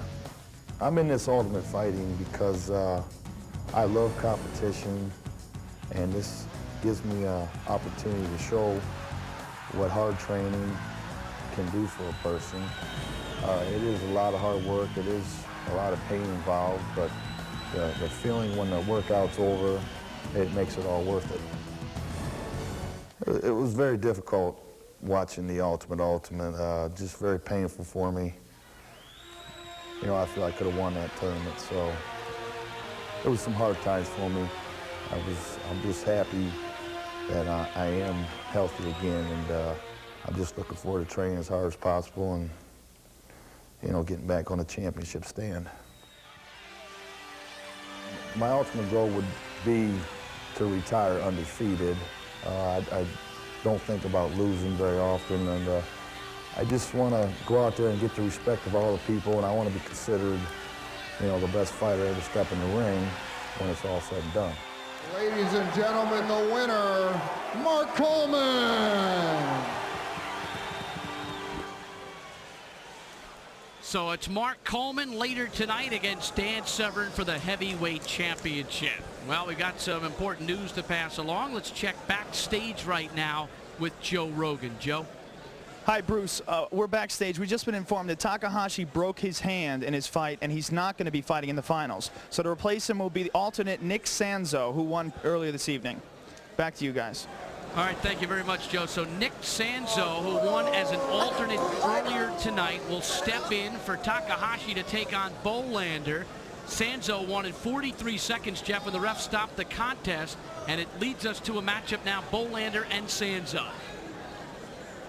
I think Bolander certainly is going to be in a better position than Sanzo. He knew he was going to be fighting here, but Sanzo was back there getting himself ready, so I agree, this should be a good matchup. All right, well, Jerry Bolander has talked about his influence working with Ken Shamrock. Here's Bolander, the submission fighter's response about working in the Lion's Den. He hasn't brought, I mean, there's nothing that he hasn't done for me. I mean, he's turned me into a fighter. I could fight a basic fight before. I could fight in a street fight against some average Joe or something, but now I can fight with some of the best in the world. So here comes Jerry Bolander, and what a difference coming into the final. Instead of facing Takahashi, he will take on Nick Sanzo. Bolander 3-1 now in the UFC. And looking more experienced. He's managed by Bob Shamrock, trained by Ken and Frank Shamrock. He comes from the Lion's Den, and he says he's been training a year or so with the best. And Bolander looks ready for the challenge.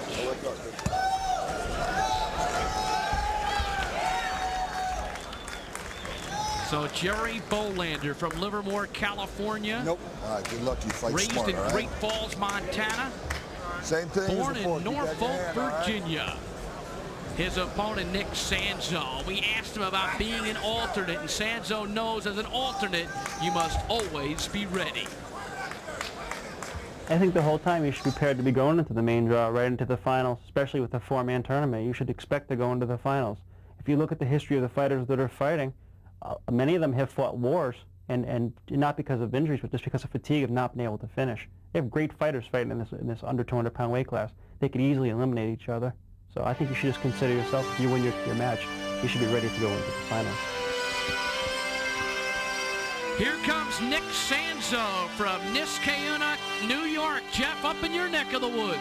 Oh, right down the street from where I grew up and went to high school. Owns a dojo called the Grapplers Jiu-Jitsu over on Hamburg Street in Rotterdam outside of Schenectady. So it's good to see a hometown man out here showcasing his skills. He did great in his alternate fight. Fourth in the Pan-American Championship in Brazilian Jiu-Jitsu. First in the Yamazaki Dala, which is the East Coast Championship.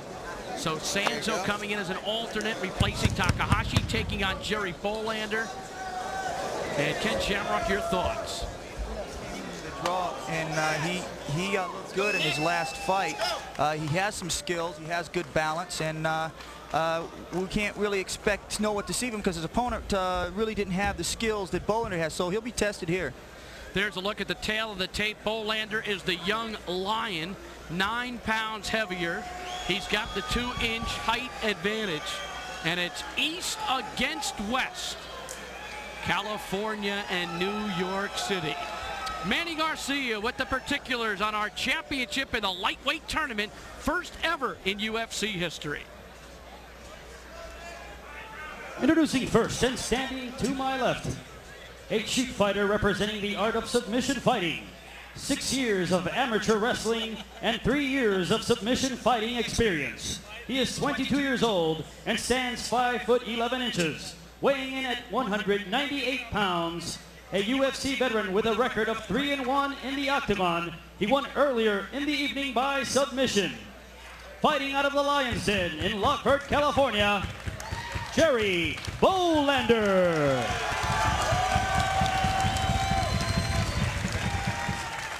Representing the art of jiu-jitsu, he stands in at 5 feet 9 inches tall and weighs in at 190 pounds. 1-0 in the octagon. Fighting out of Niskayuna, New York, he is Nick Nanzo. I hate to see my hometown name get butchered, but it is Niskayuna, and it's not New York City, Bruce. It's upstate. Are you ready, Jerry? Are you ready, Nick? There you go. All right, here we go. It's Bolander against Sanzo.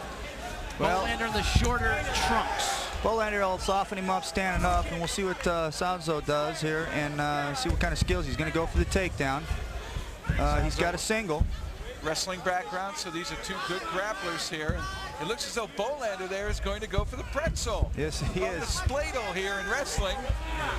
But there's a choke. Sanzo got his head out, and it seemed that Bolander passed on that choke. Bolander trying to knee. Bolander will soften him up. You know, there's no hurry. The fight's going to be there, and he'll take his time and get him where he wants him, and he'll mount him. And there it is. That's what we call a crucifix. And what happens is it puts pressure on the front of the neck and the back, and eventually it chokes the guy out. So Jerry just learned that about 3 weeks ago in the dojo when we were grappling around, and he really liked that. So if he had the chance, he's going to use it. He got his chance. Bolander. So Bolander wins with the choke and a quick tap out, called the crucifix by his mentor Shamrock, and Bolander, who had just waited for a division to open up with lightweights, has capitalized beautifully by winning the lightweight tournament. Watch this now. He'll throw him over, and as he throws him over, he's going to sink a double underhook. And this they use in wrestling, but instead of wrestling, you trap the head, you tie your hands up behind the head, and you'll push the head forward. Right there. That creates a lot of pain. And eventually you lose your breath and you go out. Many people don't realize pushing the chin to the chest is a form of choke. Yeah, well, you figure you can't breathe. Obviously, at that time, you're going to pass out. That's right, and he tapped out very quickly. Let's go to Joe Rogan. Congratulations. I'm right here with the winner, the first winner of the 200-pound weight class, Jerry Bolander. Congratulations, Jerry. Fantastic victory. You just keep getting better and better every time you come out. That's my plan. I'm going to get better, and well, that's about all I can say. What are we looking for in the future for you? More wins. Winning. Yeah. Good idea. Are you going to stay at the 200-pound weight class, you think? For a while until I grow up. It's 22 years of age. Yeah, I ain't grown up yet. Who would you like to fight, if anyone, in the future? Who would you like to challenge? I wish I would have gotten to fight Takahashi. That's what I was looking forward to more than anything else, but circumstances being what they were, I couldn't do it. So maybe in the future, I'll get to fight Takahashi. Anybody else besides Takahashi? Anybody who steps in the octagon. Great attitude. Congratulations. Fantastic. Very impressive. Back to you guys. So Bolander wins it 35 seconds with the choke and the subsequent tap out over Nick Sanzo. Jerry Bolander, who lost the first time, he went into the octagon. Wow, has he grown up quickly, Ken Shamrock? Yeah, you know, but he's worked hard at this, you know, and this is what he does for a living, and he was really set on getting in there and really doing what it takes to win, and I'm very happy with him. I've got a couple of other guys out there that are just as determined as Jerry Bolander, but their time will come, and right now, Jerry is the victor. He is the lightweight champion, and I think he'll be there for a while. And Ken, the pride that you take in seeing one of your Lion's Den's guys come out victorious. Well, you know, you take them from like a baby would do when they can't walk. You teach them to crawl first, then you teach them to walk, and that's what we did with Jerry. We gave him, you know, some alternate fights, and then we put him in there against some guys to get some experience. And from that experience, he took it and learned, and he knew what it took to get in the octagon and win. And from that, he trained. Well, on the reverse side of that, you also have another disciple known Teligman. How would you go ahead and talk with him and prepare him for his next fight? I think with Teligman, I think what happened with him was that I think the hype got to him. I think that there was a lot of pressure on him. You know as well as anybody, the first time stepping in the octagon does a lot of things to you. You know, you got the crowd, you got just walking down the aisle into this big chain link fence. It's very intimidating, and I think that got a little bit of Trey. He didn't really show what he was capable of doing. And you can't take any away from Victor Belfort, because let me tell you, that guy, he's got the fastest hands I've ever seen to step in the octagon, and he was pinpoint accurate with all his punches. He's a very, very good, I think he's going to be one of the guys that are going to be competing with. Certainly he looked to be a complete package. We're referring to Victor Belfort, but congratulations with Jerry Bolander. Great performance, our first lightweight champion. Thank you, and I'm sure he's going to be very, very proud tonight. So. All right, Ken, pleasure to have you with us tonight. So we've got the lightweight tournament in the bag, so to speak. We've got our first champion, and the heavyweight tournament features Scott Ferrozzo against Victor Belfort. Ferrozzo, who won in 8 minutes and 17 seconds when the ref stopped the contest against Jim Mullen, and Vitor Belfort, who was victorious in 118 on a quick tap out by Trey Teligman. And Belfort came out with a fury that we have not seen in the UFC in a while. Perhaps the debut, Jeff, of a guy named Don Fry or Mark Coleman. Oh, without a doubt. I think that first fight alone people opened their eyes and went, oh my gosh, the hand speed that Vitor Belfort possesses is incredible. It's that of a very, very good boxer, and he displayed that hand speed in punishing form, taking Teligman out rather quickly. And coming up later, the heavyweight championship, the man you just saw, Dan Severn, taking on Mark Coleman. That is for the big title coming up as our capper later tonight. Well, when he's not competing in the UFC, Dan Severn dedicates a great deal of his time to amateur athletics. But when Severn steps inside of the octagon, he transforms into the beast. Right now, an up-close look at Dan Severn. To me, the Ultimate Fighting Championship is the ultimate test of skill, of mental, physical, and spiritual fortitude when you step out there. There is no room for mistake.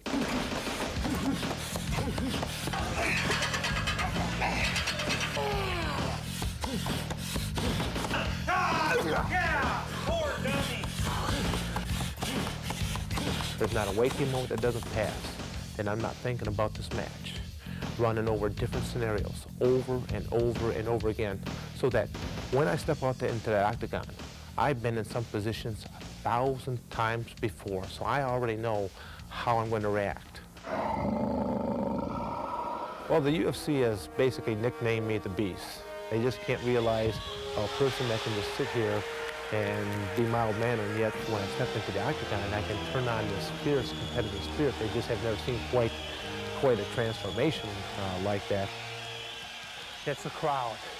When I hear them cheer, the biggest vitamin B12 shot I have, so that's my adrenaline shot that I get out there to where it makes the beast crazy. Not Dan Severn, but it makes the beast crazy. And the beast wants to perform.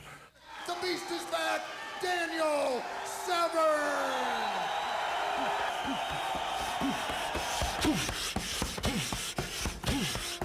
Do I like Mark Coleman? I really don't know Mark Coleman. I know him as a wrestler. I know him as his skill levels that he has. I don't have any animosity against him. Matter of fact, anyone that's standing across from me, I don't have any animosity. I don't have to conjure up any kind of hatred towards this individual. To me, it's just competition. And looking at Mark Coleman's age of 31 and then looking at my age of 38, some would say that the age factor would be to the younger lion, to a Mark Coleman, to push the old lion out there. But my greatest attribute is my mental capability to go in there and focus in what has to be done. I take a great deal of pride in what I do and what I represent. I don't consider myself a fighter. I mean, when people say, "Oh, you're a great fighter," no, I'm a great competitor.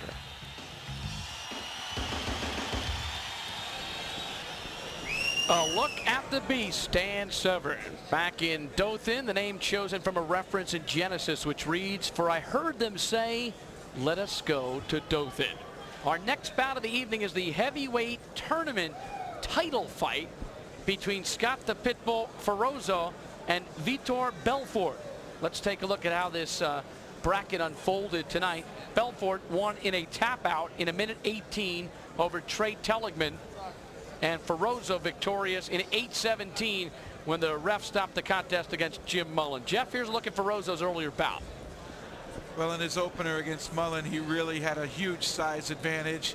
After wearing him down on the ground, they were brought back to their feet. Mullen got one shot in, but Ferozzo got him down and kneed him until the referee broke the fight.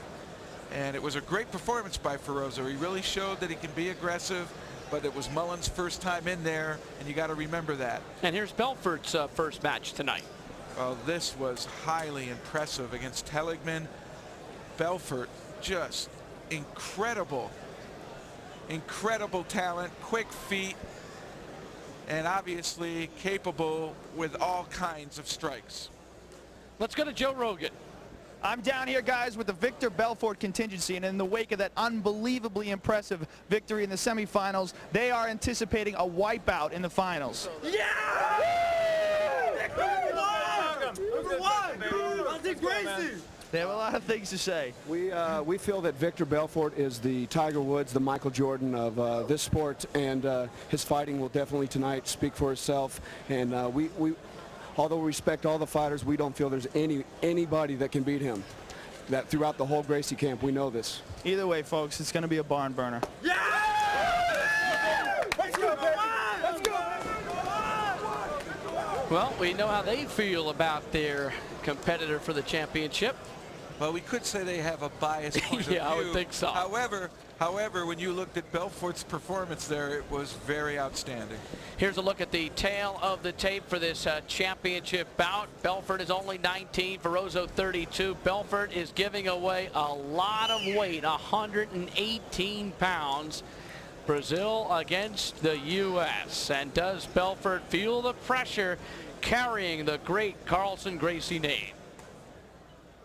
I don't feel a lot of pressure because I'm really comfortable right now. I'm very confident, and my body is, you know, and I hope I can be in the octagon like this, like very confident and, you know, very focused.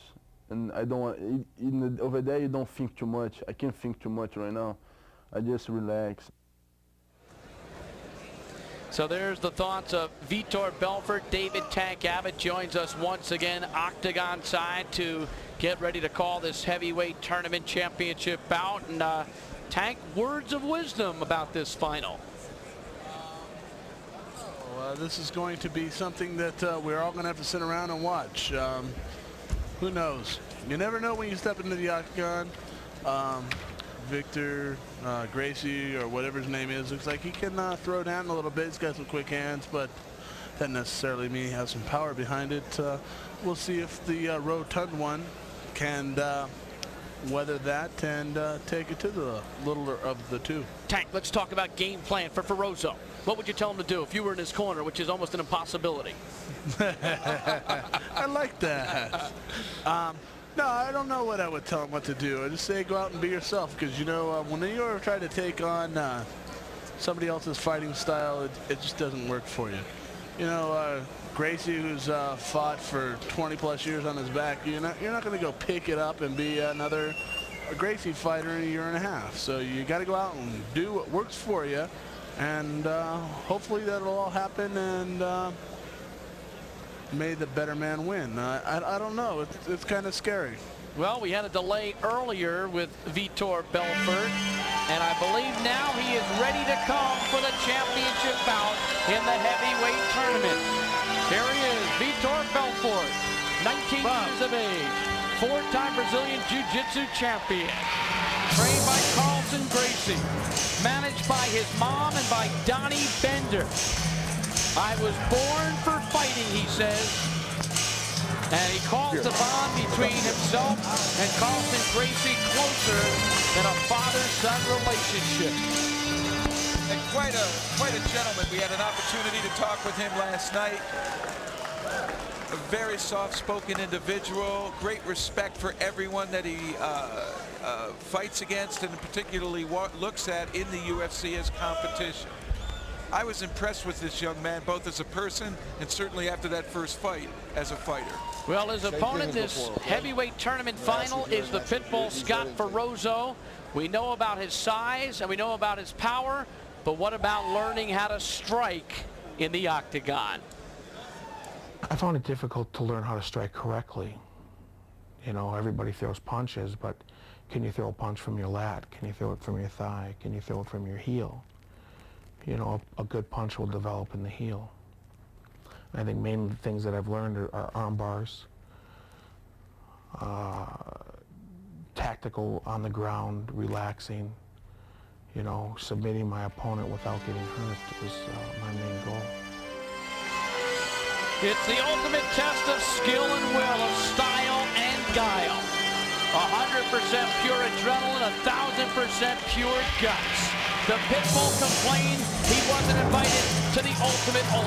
Now he's got a chance for redemption in the final tonight in Dothan, Alabama. I'm looking really excited to see this fight. Well, I think Ferozzo brings great size tank, but he also has some pretty good punching power. You can attest to that. You stood toe-to-toe with him. Smart. And certainly he has picked up more and more technique and strategy and tactics from the Die-Fry camp. All I can say is I'm looking forward to this. I like to see how a young lad like Victor is going to do. He looks like he's pretty sharp. 19 years old, and he weighs only 205 pounds. I'd love to run into when I was 19, but hey, I'm 31 now. Here's Manny Garcia with the introduction of our combatants for the heavyweight tournament finale. Ladies and gentlemen, this match is for the heavyweight tournament championship. Introducing first, and standing to my left, a Carlson Gracie Jiu-Jitsu fighter who won earlier in the evening by a tap out. He is 19 years old, standing 6 foot tall, and weighing 210 pounds. UFC fans, please welcome Vitor Belfort.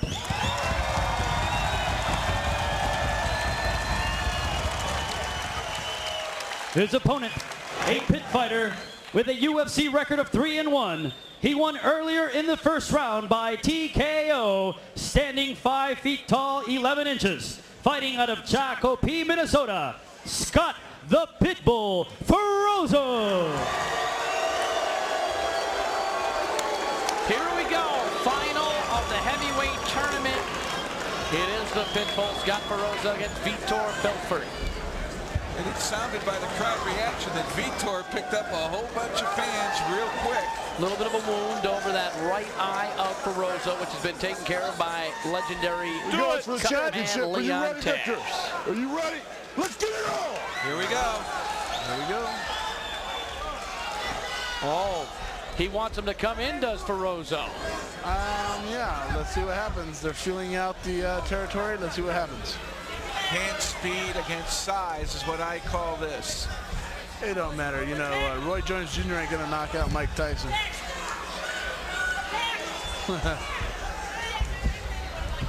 Oh, left hand, he got it. Oh, down goes Ferozzo. Over with. He got caught. Ah, here he comes. And Ferozzo. He's got to hit to his feet right now. On the ground, Vitor Belfort lands it right to the head. Another. That's it. It's over. Yeah. Ferozzo, look at Ferozzo. The fight is over. Joe Hamilton races in to help John McCarthy. The fight is over. It's been stopped. Ferozzo wants to continue, but clearly he has been pounded. He got hit while he was down. The referees did the right thing. They stopped. stopped it. It appeared Ferozo, when he went to his belly face down, absolutely could not intelligently defend himself. The rest of him, good job in stopping that fight. Absolutely. He got caught on the button, and he was taken out. What did this guy do, win the Olympics? I mean, Vitor Belfort. Could we have seen the passing of the torch tonight? No. I am someone that is impressed with Vitor Belfort. No doubt he's got hand speed. You talked about Roy Jones Jr. knocking Tyson out. Well, I sure saw that hit. Yeah, well, all I can say is that we saw it happen, and it happened. Ferozo being talked to now by referee John McCarthy. Don the Predator Fry in his corner. You can see the celebration by Belfort's camp, which is as large as one section in our audience tonight. I think also that Ferozo didn't realize the fight was stopped, and when he started to get up, grabbed at Belfort's leg and wanted to continue, and that's why the referees had to push him to the fence.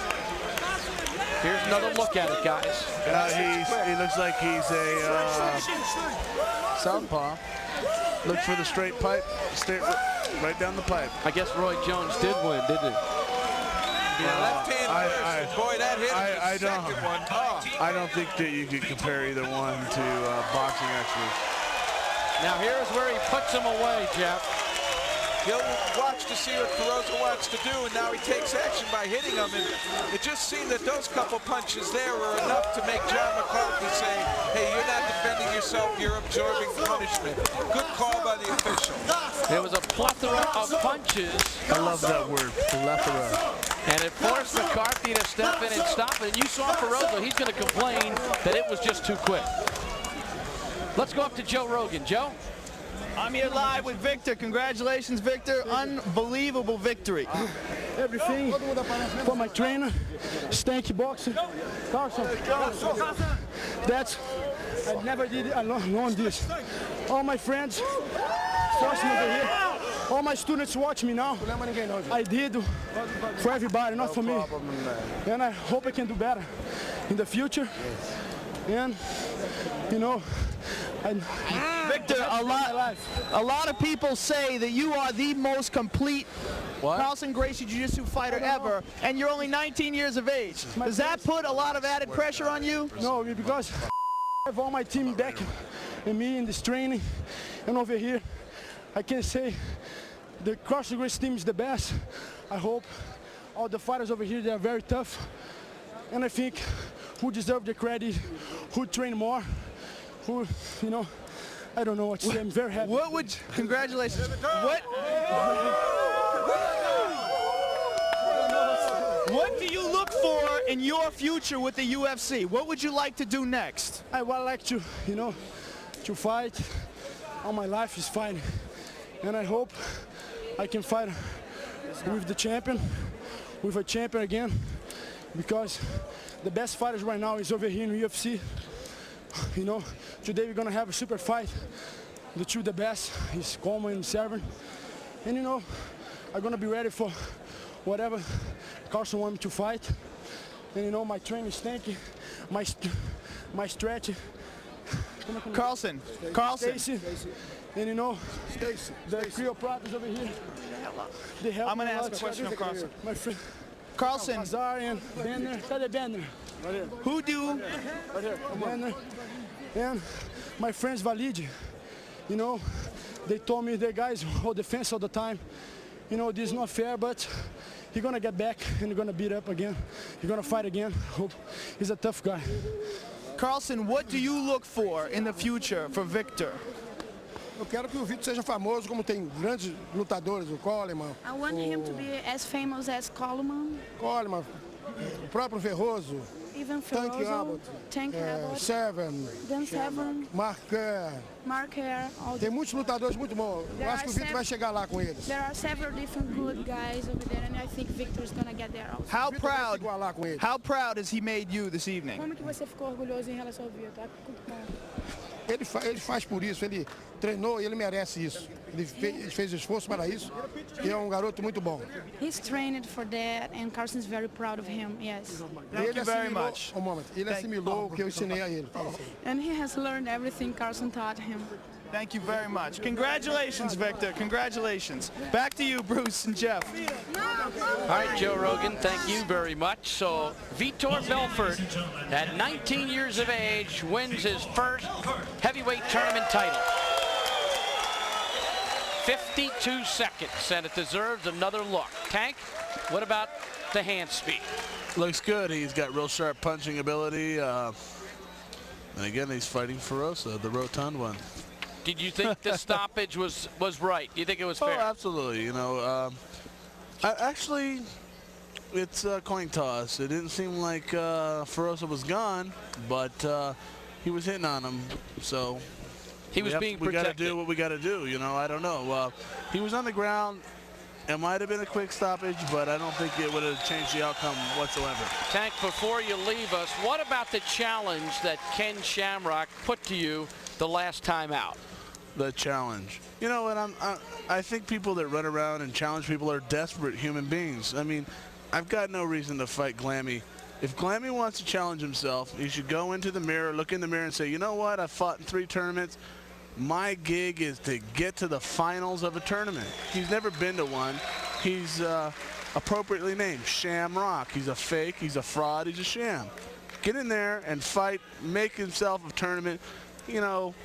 What about a head-to-head match with you and him? Then the words can be tossed out. You can just do it in the octagon. Well, let's say it this way. Why does Pretty Boy get to call all the shots? Now I get to call all the shots, and he's not in my regiment.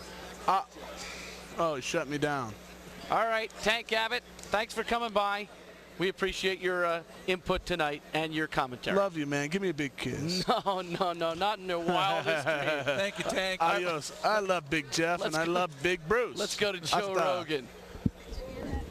Victor, on behalf of SEG Sports as the promoter and the Ultimate Fighting Alliance as the sanctioning body, it's my pleasure tonight to present you with this medal signifying your great victory as heavyweight tournament champion. Yeah. Congratulations, Victor. Just the beginning, my friend. Bob Marowitz. Congratulations. Thank you. You heard it here, guys. Just the beginning. Back to you, Bruce and Jeff. So the presentation by Bob Meyerowitz, the president of SEG Sports, and by Arthur Davey, the commissioner of the UFA, the Ultimate Fighting Alliance. Victor Belfort. And Vitor certainly showed the world that he, as a 19-year-old, possesses tremendous skill, both in submission, though we didn't get to see it, but you know it from the Gracie family, but with his striking ability. And he exudes class in and out of the octagon. It's the heavyweight championship. Yes, the UFC went to a new format this time with the heavyweight unification title bout entitled Judgment Day and the lightweight and heavyweight tournament underneath it.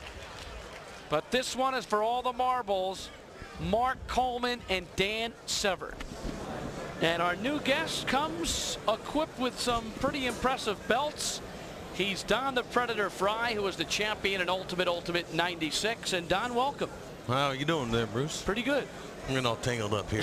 Tangled up in blue. You know, you were supposed to be here tonight. This was your show. What happened? Well, what happened is we all got robbed. All the people of the United States of America got robbed out of a terrific fight due to politics. I was scheduled to fight Dan Severn for the title, and I broke my hand during the final fight of the Ultimate. And the boxing commission in New York did not want to allow me to fight. So therefore they canceled the fight, and they canceled the fight there also. So we're all out of a great fight. Well, Don, that's unfortunate. Don, really, was that period of time from December until now enough for that hand to heal? And more importantly, would you have been able to properly prepare for the likes of a Dan Severn? I don't know if you can ever properly prepare for Dan Severn. Dan's a tremendous athlete. I mean, he's my mentor, and I owe everything there is to owe to Dan. Well, would you have been able to fight? I mean, was your hand properly healed, or would you be going in there really at risk because it didn't have enough time to heal and you have enough time to train? Well, I don't know if it was properly healed to fight, but I can carry a dozen donuts like nobody else. I'll tell you that right now. All right, Don, your thoughts then on the championship bout coming up. Pardon? Your thoughts on the Severn-Coleman title bout coming up. This is a tremendous fight. What you have here is two fantastic athletes on the top of their game. And it had all my hopes and prayers are with Dan, of course. You have if Coleman wins, then I get the opportunity for revenge. But like I said, I hope to see Dan win. All right, you'll get your shot down the road, and Predator, you'll join us for commentary in this one. I'll try my best. Here's a look at the tail of the tape for this heavyweight championship unification bout. Mark Coleman, 32, and that's a big, big question mark for Dan Severn at 38, 6 years his senior. Severn is 20 pounds heavier. It's Columbus, Ohio against Coldwater, Michigan, and both guys are wrestlers, well decorated, Jeff, as far as U.S. wrestling is concerned. And here comes Mark Coleman, undefeated in the octagon. Well, Don, you've seen both of these athletes. How would you break down their striking skill and their grappling ability? Who do you give the edge to?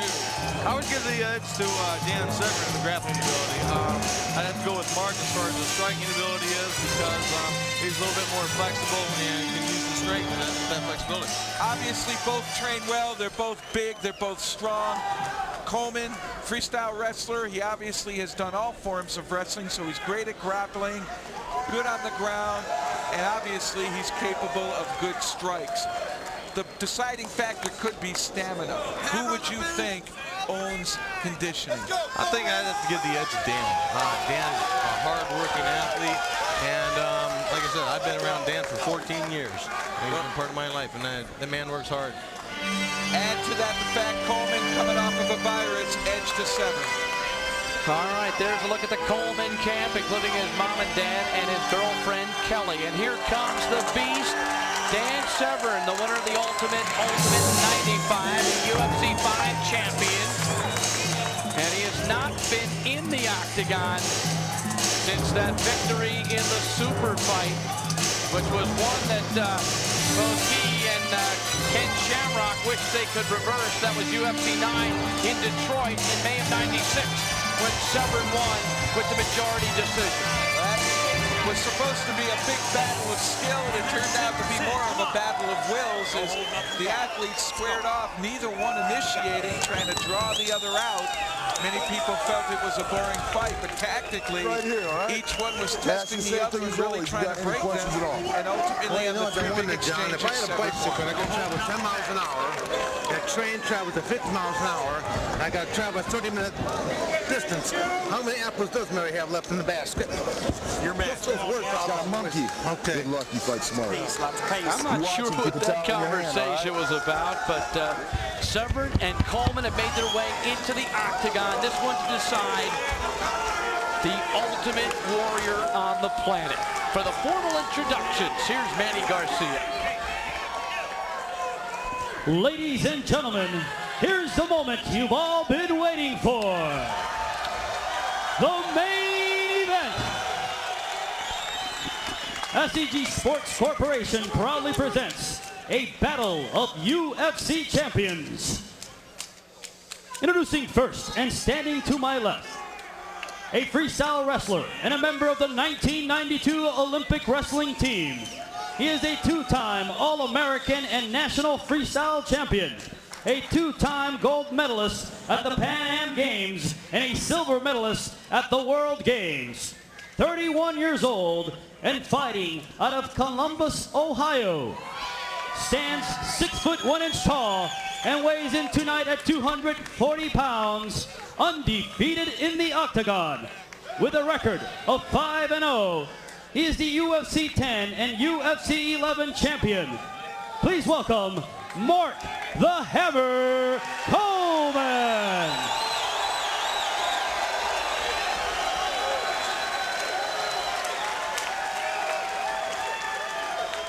His opponent, a Greco-Roman wrestler with over 70 international titles to his credit.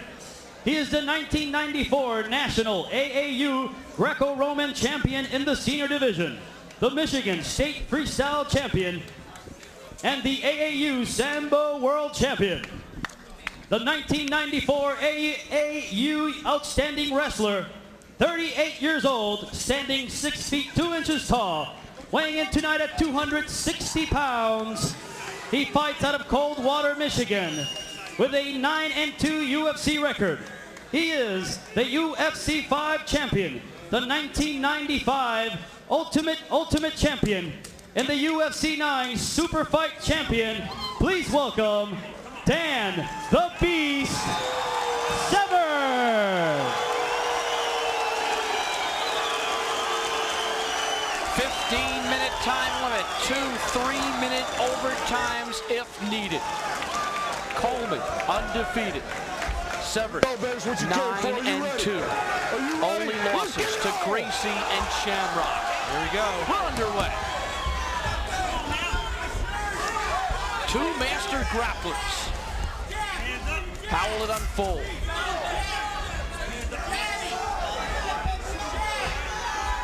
Both guys picking their spots, then quickly, Severn shoots for a leg. Now Coleman able to stop that leg shot. That was no problem. Dan really didn't set it up too well. Coleman trying to sink a choke there, Don? Yes, sir. He's got in deep, and Dan's experience. Dan's got now that. Whoa. Right hand almost caught him. And that one did. That right hand scored by Coleman. And a jab from Coleman. Something you don't see much in the UFC. Coleman now on the mount. Had the mount momentarily. Severn rolled quickly. Yes, Severn deliberately turned to his stomach to avoid being caught because he was in the mount. He was actually mounted by Coleman, who could have rained some blows down, so he quickly turned. This looks like a wrestling match right now. Yeah, what you have here is 2 fantastic wrestlers, and they've got a wrestling match going, exactly like you say, except a little bit of pounding going on. Coleman trying to throw a couple of punches to the back of Severn's head. What Dan needs to do right here is he needs to stand up, put the hips out, get away, come back, attack again. I think what he's waiting for is a shift of Coleman's weight to give him a direction to go ahead and start that way. Exactly. You don't want to just stand up while the man's waiting for you to stand up because you'll get hit. But this is the first time we've really seen this kind of fight between 2 wrestlers where they're actually in what we call the referee's position. And now Severn felt that he couldn't go anywhere there, so he traded for the guard. But Coleman again is in the mount. He is not in the full guard. And the one thing you have to be very leery of is the punching power of Coleman. Don, if he gets that right hand free, he can really fire. And he can choke Dan here with this headlock. He's trying to choke him right out. You say put the knee in the navel, and that's pushing the chin to the chest. And as we heard earlier for Ken Shamrock, that is a type of choke. What Dan needs to do now is bring his knees up to shift Coleman's position and roll him over to his back. And actually, this is good. Coleman is actually using that headlock as a weapon. He's working, doing good. Yes, he's suffocating Dan against his chest. And the key here, if you're on the ground, Don, is not to panic, correct? Correct. You want to stay calm at all times. And you would think that maybe you could get hit there, but the only portion of Dan Severn's head visible to Coleman is the top, and that's a bare hand going against the skull. And as we've seen at the UFC, that usually results in a broken hand, not a knockout. Now Severn punching from the ground. Not a good area to hit. Those were little rabbit ones trying to get Coleman to move, shift position, and that's it.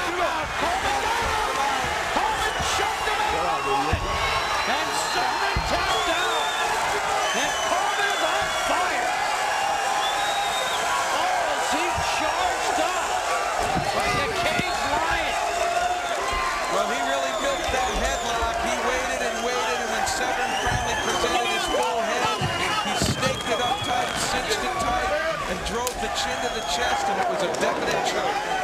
And there is the mutual respect shown by 2 great American wrestlers, Coleman, the '88 NCAA champion at Ohio State, and Dan Severn, who's won numerous awards over the years, including the 1994 AAU Senior and Masters Greco-Roman and Sambo champion. And there's Kelly, Coleman's girlfriend, celebrating. And Mark Coleman, we've seen him before as a devastating puncher. This time we see him as a devastating wrestler.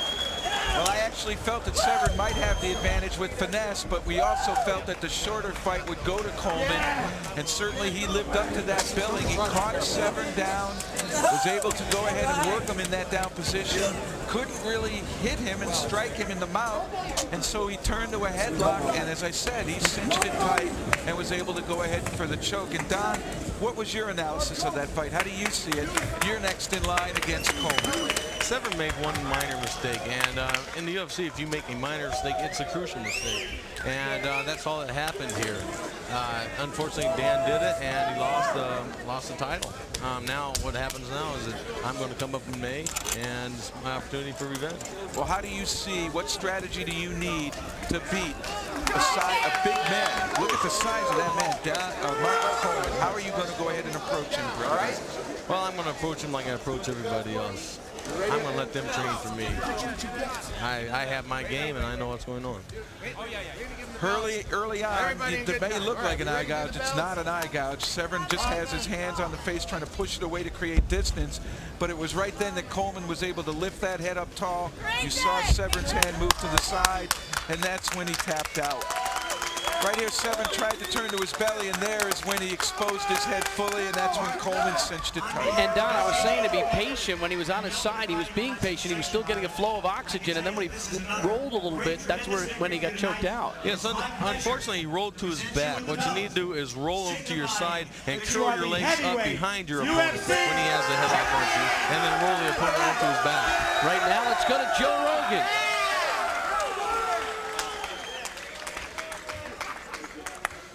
Mark, if we can get a couple words of you, congratulations. Unbelievable, impressive performance. Thank you. You're always very proud to represent wrestling. How important was it for you to win the first super fight where two wrestlers meet in the finals? Very important. I still consider myself a wrestler, and I'm looking to be a world champion in wrestling still. I don't think anybody can take me down, and if they did, nobody can hold me down. I'm going to be around for a long time, and I don't see myself getting beat. What are your hopes for the future now? Who would you like to challenge next? I guess Don Fry deserves a rematch if he wants one. Shamrock, whoever they decide. Congratulations, Mark. Unbelievable fight. Fantastic. Art, they want to bring you in? Mark, I just want to say that your victory in UFC 10, UFC 11, you've shown a domination that we haven't seen in this sport since the very beginning. You right now are the best reality combat athlete on the planet Earth, and I think the fans know that. Well, I've known that for a long time, and it's time for me to get some respect out there. I think I earned it tonight. Mark, how about Tank Abbott? Would you like to see him next? Yeah, I'd love to fight Tank Abbott. If he wants to fight, that's fine. It doesn't matter to me. Whoever the fans want to see me fight, I'll fight. So you are going to be a people's champion? Definitely. The fans, I do this for them. I got a big following, and it's very important. Thank you very much, Mark. Congratulations again. Thank you. Congratulations. Back to you, Bruce. So Mark Coleman with UFA Commissioner Arthur Davey. You know, he's called it his calling in life, and yet yesterday he told us he'd like to further along his boxing skills. He says he needs to work on other elements, and that's always a great sign of a champion, Don Fry. Good, wanting to always get better. Exactly. You can always improve in this sport. Whenever you get to the point to where you think that you cannot improve and you've learned enough, well, then it's time to get out. Well, I agree with what Don had to say there. Don, again, we were talking about you having to face the likes of a Coleman. In particular, do you see any weaknesses that Coleman has? He still claims he's a wrestler, but he knows what he needs to do to train in there. But what do you see as his weakness? Well, Mark's a great champion. He's proved that 3 times now. And for him to come out and say that he would give me the ability as a rematch, that's what every champion should do. If you defeat somebody, you should have the honor to give them an opportunity and a rematch. Well, you did lose to him once. How would you change that outcome? What do you need to do differently? Well, I had a bad night, and like I said before, we all have bad nights. Had to pay a little penance, Jeff. We all have sins to pay. Well, we've all been on the losing end of that, but I mean, it's strategy-wise, where did you go wrong in the first one that you can improve upon in the second one? Strategies-wise was that I fought his fight, and I have a bad habit of doing that. Is I'll fight somebody's fight to see if I can beat it. I fought his fight, and I could not win. Well, Don, we hope you sure train hard enough. You're going to have your hands full with a big man, Mark Coleman, and certainly an undefeated opponent. Do you feel you're capable of delivering the first loss to the Hammer? I think on any given day, one person can beat the other person. And I think I'm the man who can do the job. The Predator, Don Fry, the UFC 8 champion, the Ultimate 96 champion. Thanks for joining us, and we'll see you down the road. Thank you, Bruce. Appreciate it. So we look back at the lightweight tournament where Jerry Bolander took Nick Sanzo to win the title. It took only 35 seconds. He did it with a choke and a subsequent tap out. The crucifix employed beautifully by Bolander. He's got his first title. Then the heavyweight tournament. Vitor Belfort in 52 seconds over Scott Ferrozzo. He was the champion. It could be the new wave of greats in the UFC at only 19 years of age. And then we finish things off tonight with the Hammer, Mark Coleman, 259 over Dan Severn for the heavyweight championship. Coleman now a perfect 6-0. So for Jeff Blatnick and Joe Rogan and Manny Garcia and our cast of thousands here in the booth, I'm Bruce Beck. Thanks for joining us. So long from the Dothan Civic Center in Dothan, Alabama. This has been the Ultimate Fighting Championship.